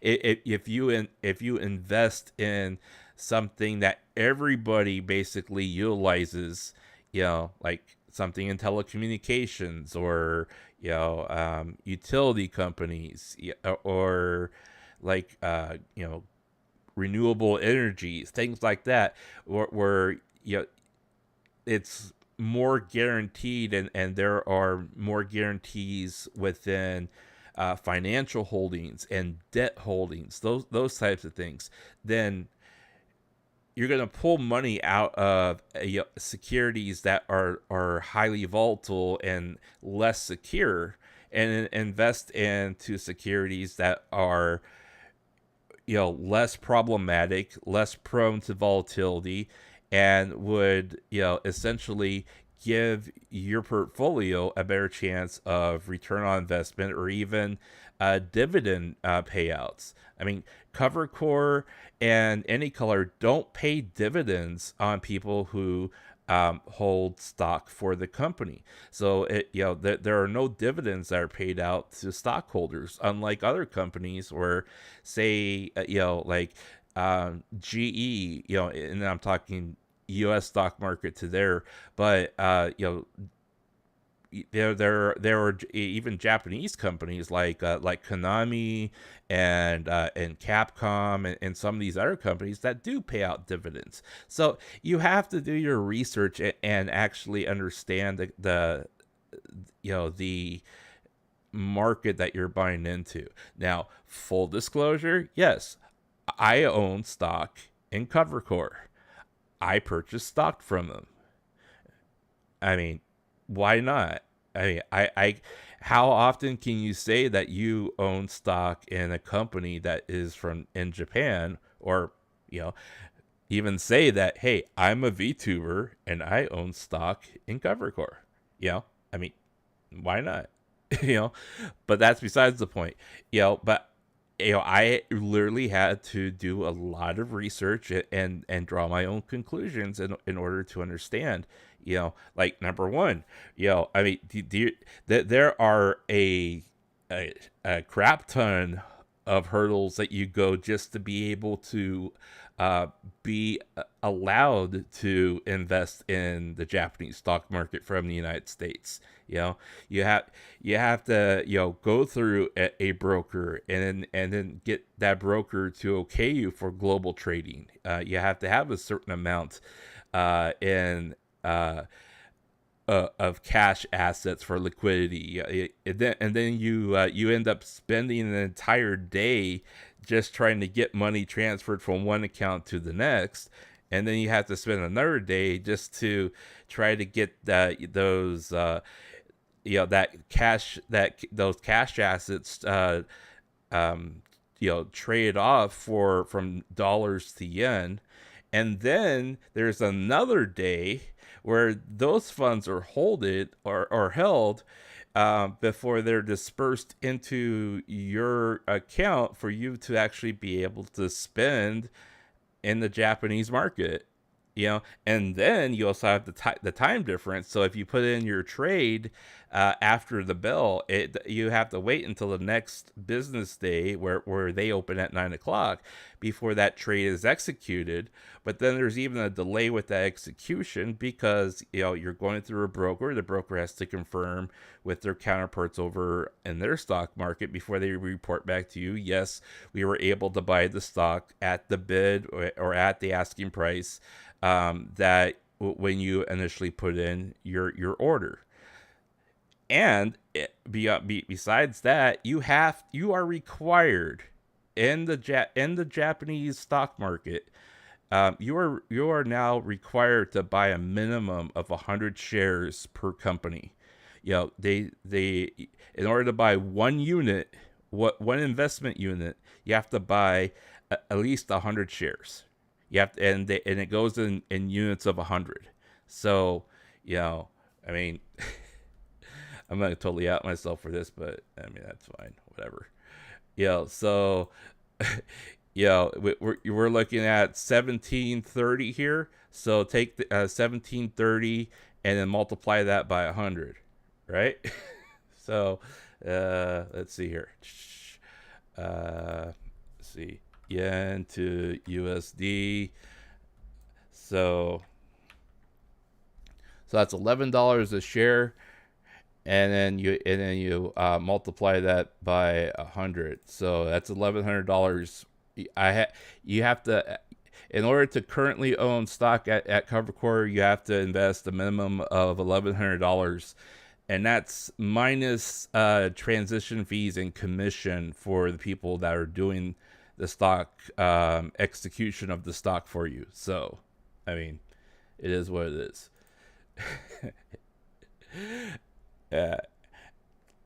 So, I mean, and I'll go ahead and let's see. I'll go ahead and go into just a little bit, because I had several people ask me this. All right, and several people asked me, well, Marko, you've sat here and you've talked a lot about stocks and valuation and investing for the last couple of months now, regarding both companies, and both of them are so the people that are asking me are asking the question, you see that CoverCore and AnyColor have their valuations have dropped, over the last year. I mean, CoverCore is basically trading, well, they're about 100 yen per share away from trading at their IPO level, where they initially started off at 1430 and then went up to 1600. All right, so people are asking me, why are you doing this now, as opposed to, well, back then I didn't have access to be able to buy stock, or I would have. But also on the other hand, there are several indicators that with the possibility, and of course it's not set in stone, that once CoverCore's financial reports come out today or tomorrow, that we're going to see a turnaround in their stock value. And so, the smart money was, you wait until right before they release their earnings report, so their price goes down as far as it can in valuation before you buy your stock. That you buy low, sell high, that kind of thing, right? Now, there's also been the question of stability and continuity within the industry, which is causing a lot of people to pause with investing, because they're looking at the drama and the turmoil that is within the community, and they're like, okay, well, how is that going to actually be in the way of affecting companies like CoverCore and AnyColor from being able to continue to bring in a steady profit and continue to grow? Now, CoverCore has been able to dodge most of those bullets where their name gets dropped every once in a while in passing, but they haven't had a big blow up like Russia or anything else for the last couple of years. Excuse me. So, assuming that CoverCore brings out their earnings report and they're within expectations and the forecast, and we have to remember that CoverCore revised their earnings forecast up. So the expectation is going to be that it's going to be higher than they initially forecasted, and it's going to fit within a certain window, so long as their forecast was relatively accurate and they've shown growth and increase in revenue. That's going to restore some of that stability and trust that the industry has lost over the last few months because of the drama, because of them being an industry that can have those dramatic highs and lows, and especially after AnyColor reported weaker than expected revenue for this past quarter. Now, CoverCore's information is being released today, and then AnyColor is, I believe, in July. So if you're going to invest in CoverCore, I believe right now is the perfect time to do that, because assuming that they have a positive report, their stock value should increase, and they're actually projecting a valuation increase of 35% within your stock value for this next calendar year. Now, that doesn't mean that, by the end of next year, it's going to remain at 35% above what it is now. But they're expecting that CoverCore, based on their past history, you're going to see a valuation increase of at least 35% throughout the year, at some point in the year. Were the fees reasonable? They were relatively reasonable.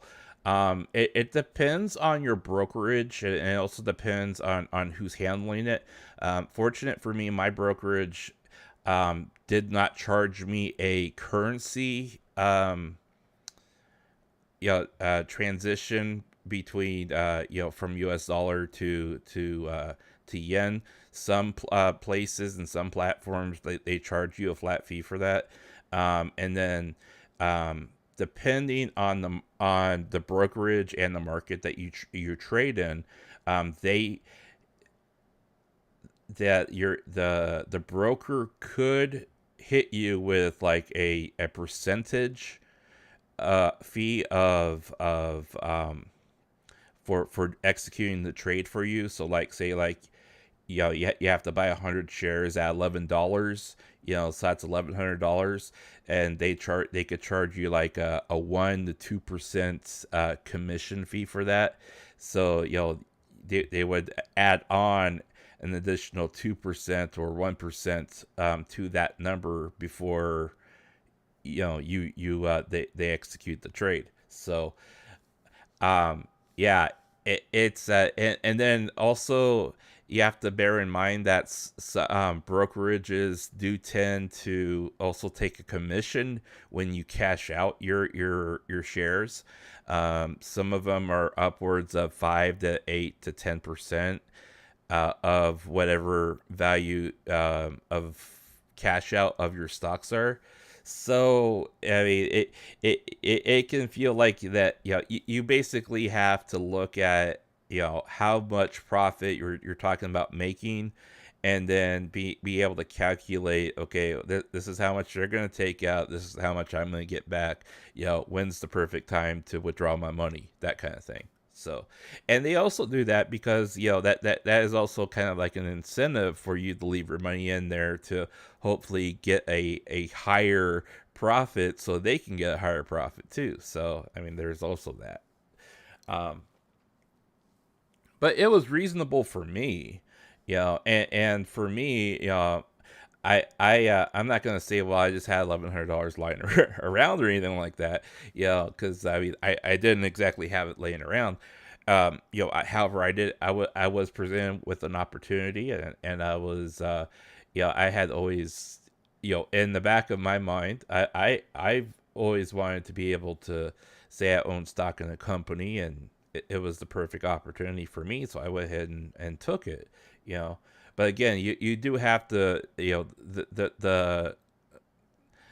fact of the matter is, that you do have to make that kind of investment up front, where you're going in knowing you have to buy 100 shares of this company, and then also know that you have to go through all these different hurdles just to be able to buy the stock. And then it would almost be like the same way people were feeling when they were trying to cash out with the Dogecoin whole thing a couple years ago, where they're like, okay, we're trying to, I want my money out now, and it doesn't really work that way. There are certain handling situations that have to transpire for that money to eventually come back to you.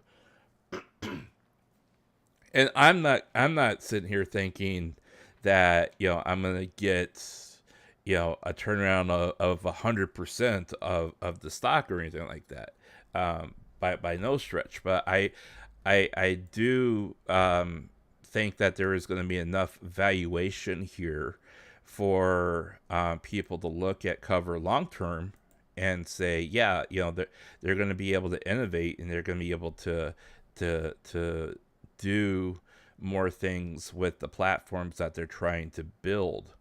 And I made several of these comments here over the last couple of days. If you look at what what Hoyoverse is doing with Star Rail, I mean, you had Mitsuki walking out on stage in front of everybody, interacting with them, and did an entire segment of her interacting with the audience, and if you were to add to that, okay, well, you can do the same thing with Hololive, with the girls coming out and how they do their live performances. It makes the perfect crossover for Hololive to take what they currently have and continue to improve on their 3D modeling and the animation and movement of utilizing those models, and having them be their own characters within Hollow Earth and that metaverse that they're trying to make with that. Because if you're able to make a open world, like Genshin Impact and like Honkai Star Rail, and have them, you're not even needing to go out and hire voice actors because your actors are already working for you, right? And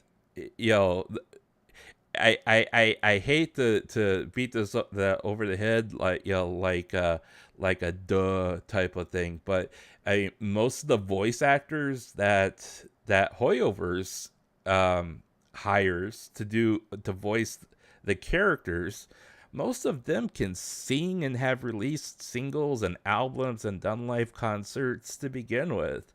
So it's kind of like, okay, well, why contract out for these people to do these voices for these characters when, I mean, we don't even have to pay for them to come in and do it because they're already here, So they could sit there and do their own music for their own game, and then you can have the transition of those particular girls go up on stage, and then they can perform their own singles, or the music from the game with on stage, just like Hoyoverse is doing. It makes perfect sense to me. And you had over, I think it was combined, at least 1.9 million people watch the most recent concert for Star Rail, and that was just within the English and the Japanese markets. That doesn't include China or Korea.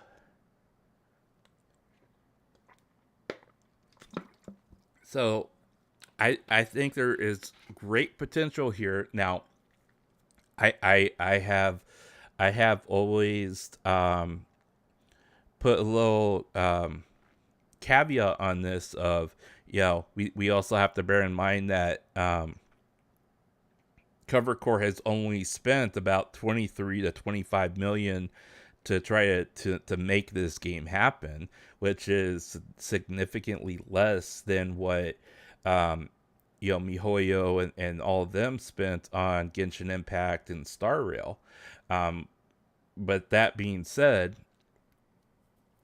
I do think there is a good possibility, and I to at least try to bring that kind of dream to fruition in stages where, even if it's smaller than in scope than what they had originally planned, they could hopefully be able to bring it into fruition through, just like how Genshin and MiHoYo and all of them release content through patch updates and stuff like that. And you do it basically in segments or episodes, and I kind of find it a little bit odd that more people don't question the fact that, that people label AnyColor to be a black company, yet no one bothers to ask, well, how much are these Unity engineers getting paid over at Cover? I mean, their employee base has exploded in size here over the past year and a half, because they've been stocking up on Unity programmers and network people and stuff like that. I mean, they're at 418 people now for the company, and bear in mind that this does include the people who are VTubers, but I mean, that's like a fraction of the I mean, you have 300 some odd people working for the company that aren't VTubers and aren't administrative staff.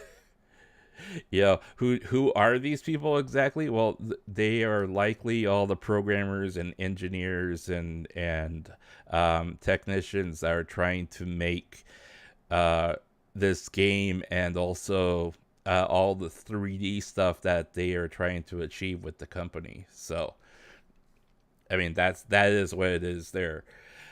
And I'm not sitting here trying to trash, Cover Core at all. My question is just, I wonder how many people, question how much they exactly get paid, because Unity engineers and programmers do not get paid well in Japan. They absolutely do not. So, but it is what it is. So anyways, I have actually hit almost every topic that I had on the agenda for today.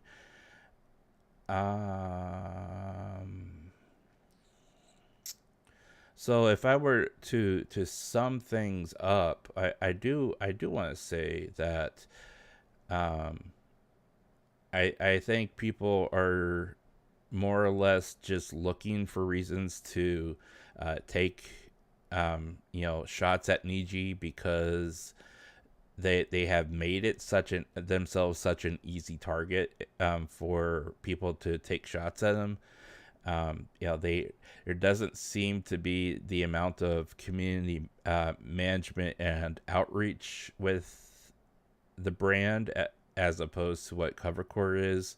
And I think a lot of it does have to do with the way that each company is just ran dramatically different, and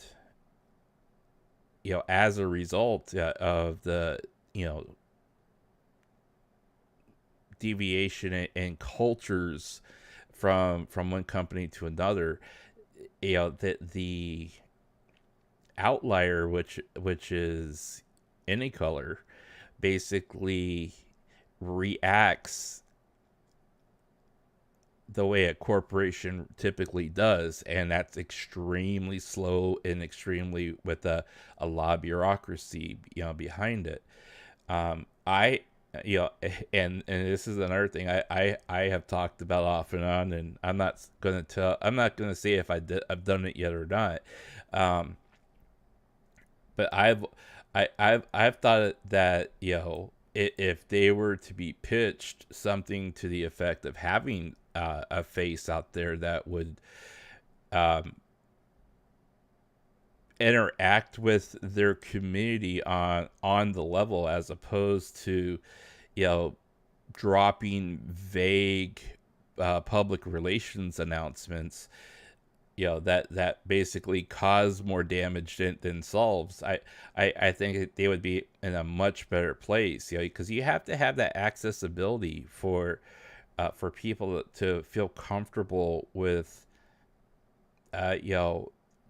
when things happen. They have to have somebody that they can build a trust relationship with, and you just don't have that with NIJISANJI because the VTubers act a certain way, the company acts a certain way, and you have that limited accessibility, other than them just showing up and doing their thing in front of the camera, and then they take off, that kind of thing. You didn't have that yet. That it wasn't that way with Covercore, and I think that's where they really need to sit down and think about that. They need to have people interact with the fans as people instead of just being on a pedestal. Let's see here. They need someone like A-chan. Yeah, exactly. They do. And they do need somebody that doesn't just go out there and do a sales pitch. Because I could see that. I could see it right now where if they tried to hire, and again, it would be different if it was me. Okay, and I'm talking from my the way I would sell myself to AnyColor, right? And again, I'm not going to confirm or deny whether or not I have or will do this, but if it were me, I would sit down with AnyColor and say, look, you need to have somebody who's on the level with the listeners. The listeners come in, they listen to you talk, listen to you do your presentation, your stream or whatever, and that they have the freedom to answer the questions beyond the vague corporate speak that happens within a press release. I'm not saying that they have the power at any given point in time to speak as somebody who commands the company. However, they do need to speak in a way that represents the company and the talent while still being on the level with the people that are asking questions. You can get the talent to sell their product. Okay, you don't need to have another person come out and just show slide after slide of stuff that they're trying to to shovel in front of people to get them to buy it. No, you need to have somebody who is a community manager who comes out and they're able to talk with the people that are there to watch NIJISANJI, whether it be good or bad intention, and you need to be able to allow them the flexibility and basically the ability to, number one, talk about the stuff that is happening, and acknowledge the fact that something did happen. But number two, more importantly, be able to go out there and say, okay, this is what we're doing to correct this. This is what we're doing in order to ensure that it doesn't happen again, or to minimize the risks of it happening again. They don't need to go out there and expose how much people are exactly making.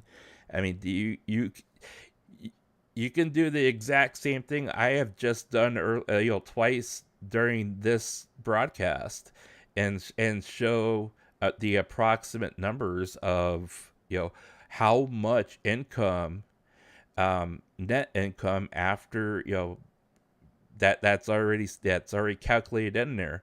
How much net income comes in per month per VTuber that goes to either compensating them or paying for them working for the company. You can do that. You can absolutely do that. You can do that through the reports that are already publicly accessible to begin with. But you're not doxing anybody. You're not exposing anybody's contract. You're using public information in order to do that, and more people need to do that. The only reason why they don't do that is because it goes against the narrative that they're a black company and that they're basically making them stream for free and spend their own money on stuff, instead of them paying for it.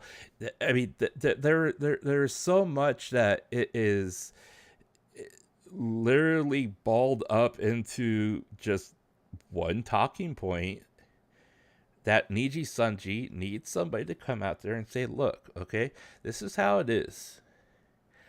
I'm not going to sit here and tell you to think I'm right and you're wrong, all right?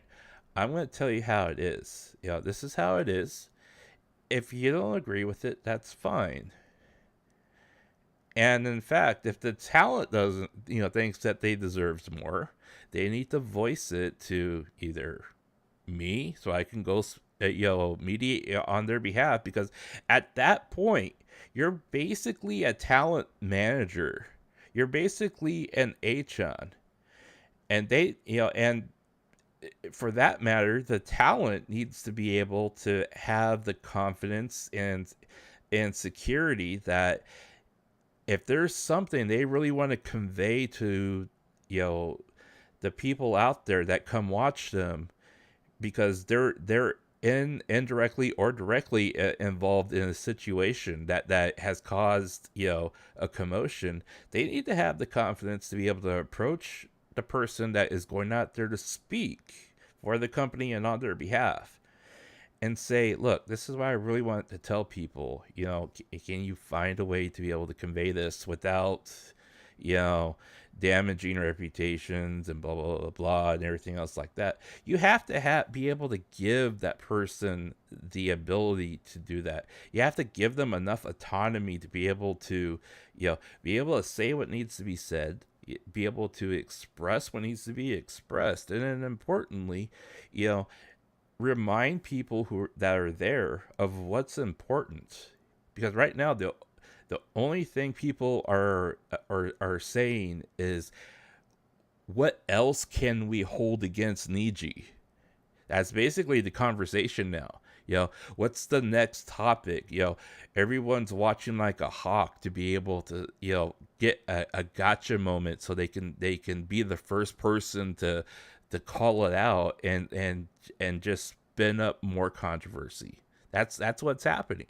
There's nobody out there that is at least attempting to steer things in the correct direction. And I mean, if you have entire if your entire moderator crew is on the side of if the fans feel that way, why should we feel that way? You need to get different moderators.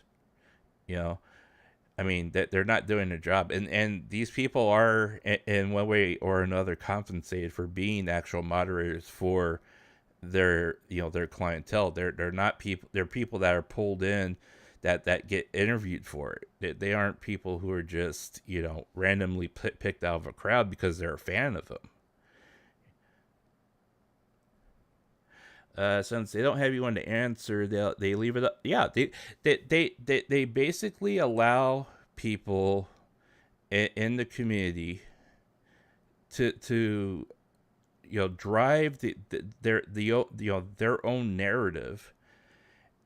And then if you get one person who is basically screaming, this is how it is, this is what it is, and it's the most controversial thing out there, but it's sounds like it's at least plausible, more people start saying, hey, did you hear that, so-and-so out there said that this, this is the way it is, and then, that goes around and around and around, and then pretty soon that person is elevated in status, like several of the people we talked about tonight, to the status of, well, this person must be an insider.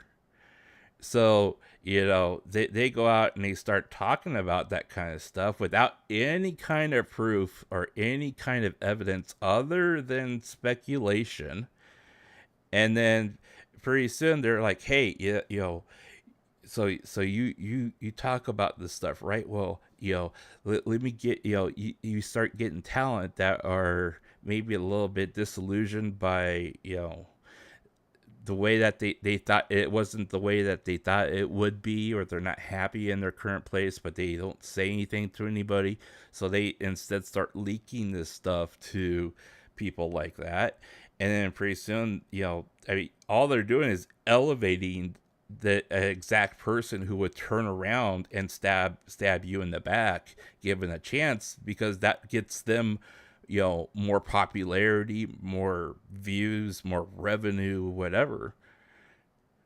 So I mean, you have to be able to present yourself in the way that people would at least feel comfortable coming up to you and saying, look, Marko, I need your help with this. I'm not where I thought I would be when I first started here. This is what I've wanted to do, and I want to I want to hit these milestones. I want to be able to get to this point, but the way things are right now, it's just not going to happen. You need to be able to have somebody who can listen to the talent and take the good and the bad, and then turn it around and bring it to your next step, the step up, the person above you that can make those decisions. And if it's not going to happen, you have to be able to advise your talent. Look, in my estimation, what you want is counter to what they want.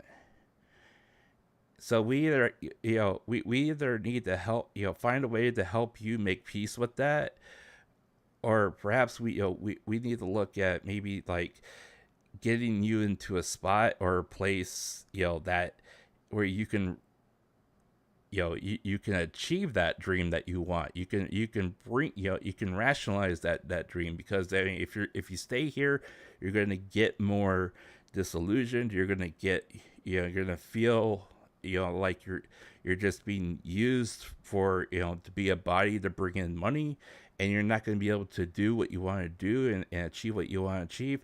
You gotta look at them and be able to at least have some kind of feeling that if they're not in the place that they want to be, you need to either help them get to that place, or you need to stop a potential problem from occurring by helping them get to a place where they can rationalize that dream.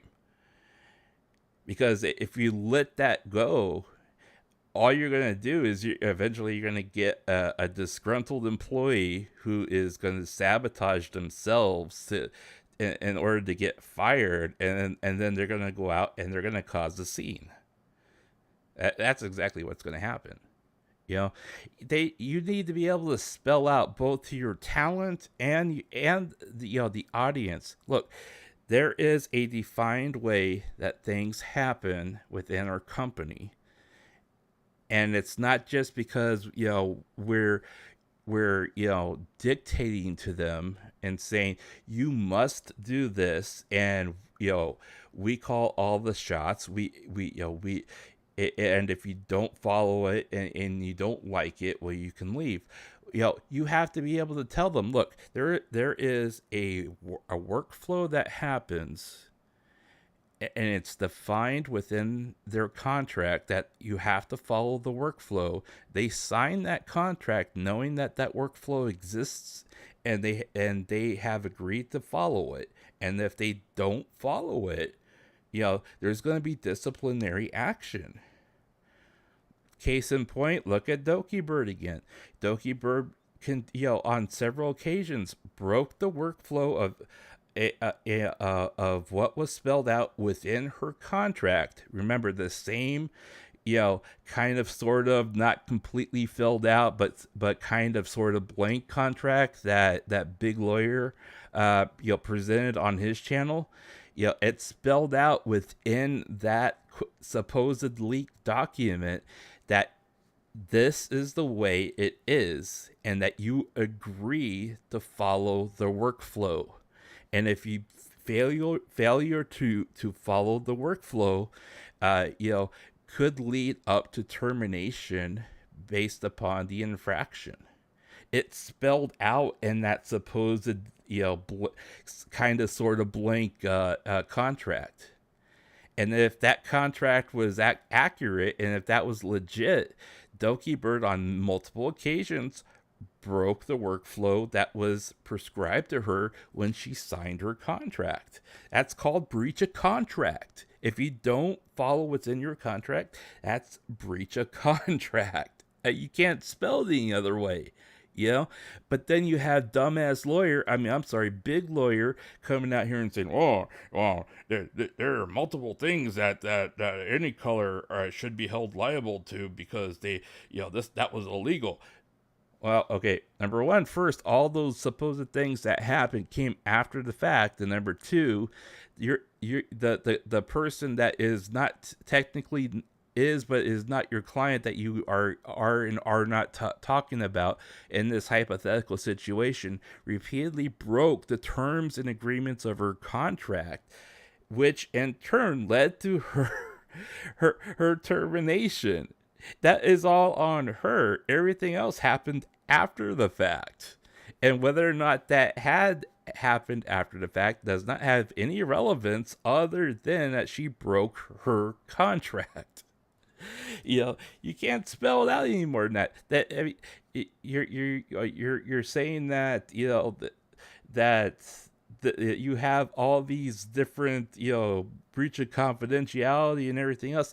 There is no obligation towards her because she broke her contract. There's no obligation legally or otherwise. So it's nonsense. It really is. But you have to be able to have people, have somebody, anybody come out and be that type of person to say, look, I'm gonna talk on the level with you. There are things that I'm gonna say that you probably won't like. And in advance, I apologize for that. However, you guys are coming and asking questions. I would like to answer those questions. Whether or not those questions make you happy or not happy, that's up for you to decide.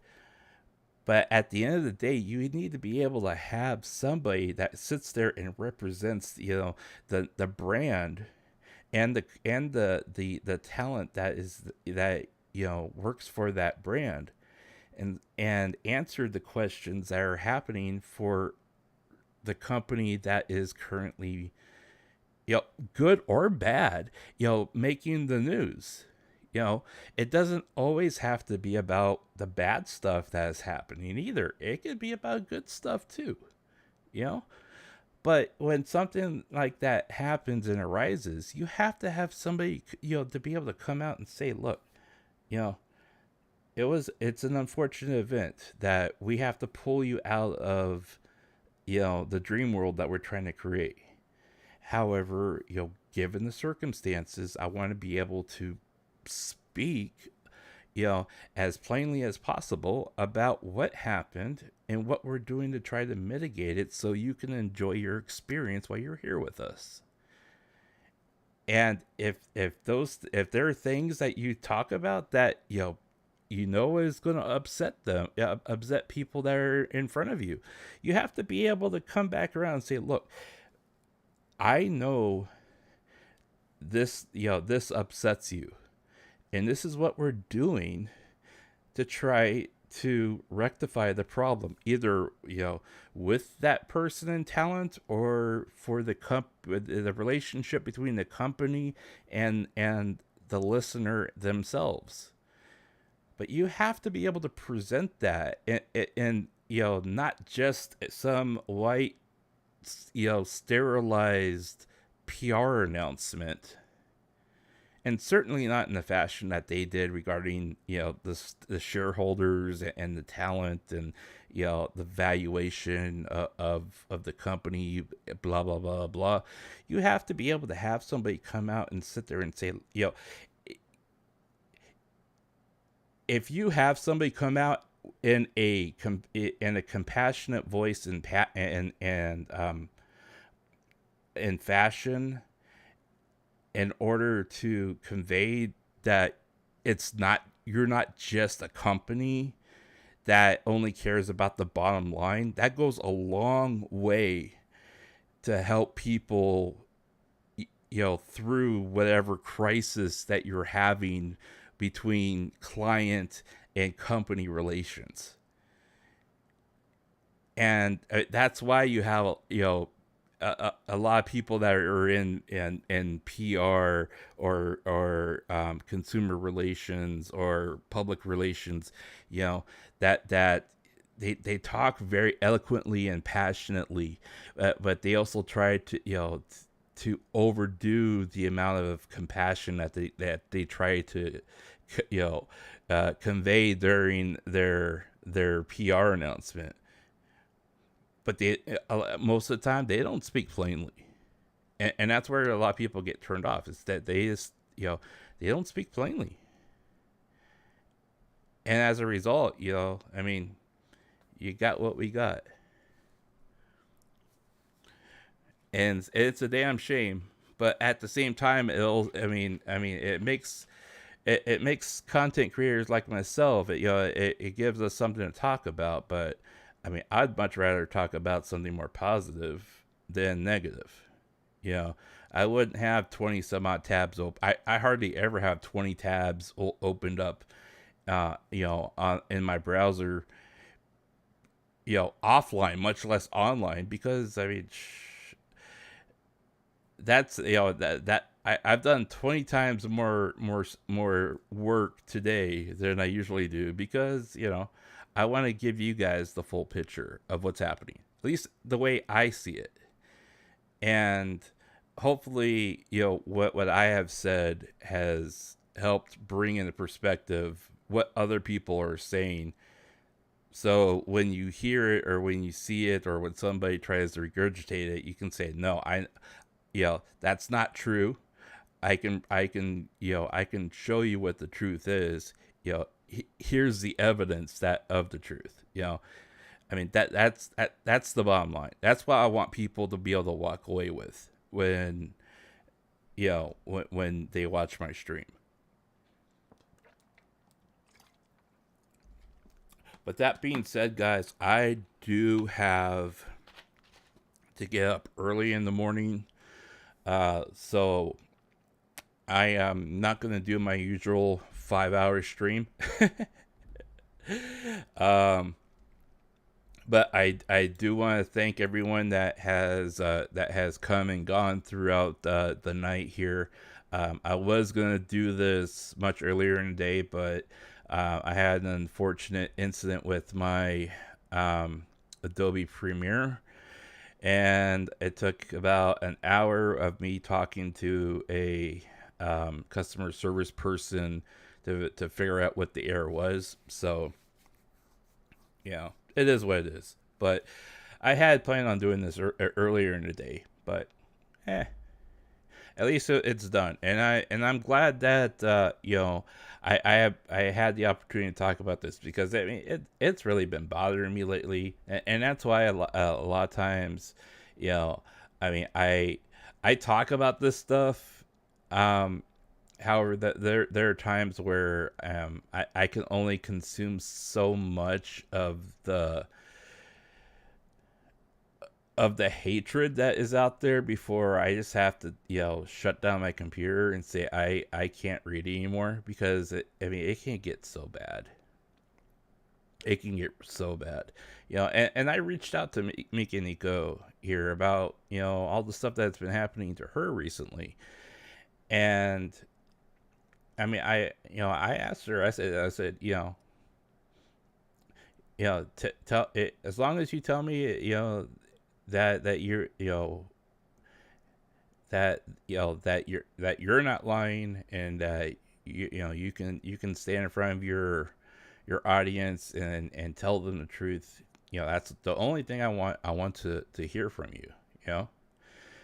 And I do think she took that to heart, and I,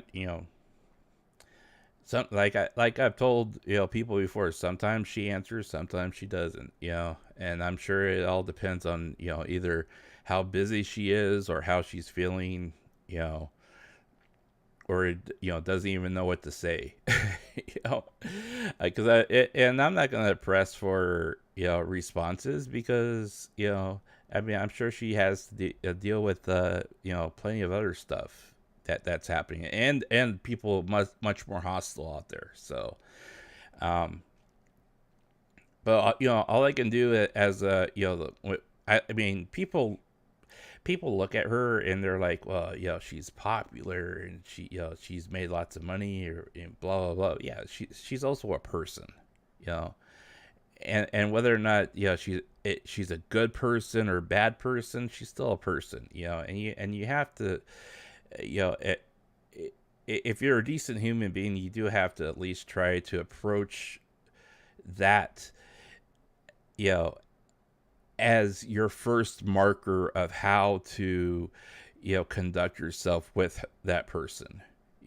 Whether or not you like that person is besides the point. You have to at least acknowledge that they are a person, even if they are a bad person, and then work your way from there. And at least try to show, other people what you would expect from them if they were interacting with you. I mean, I don't know about anyone else, but I would rather have people interact with me positively than negatively. I mean, that's what I think anyways.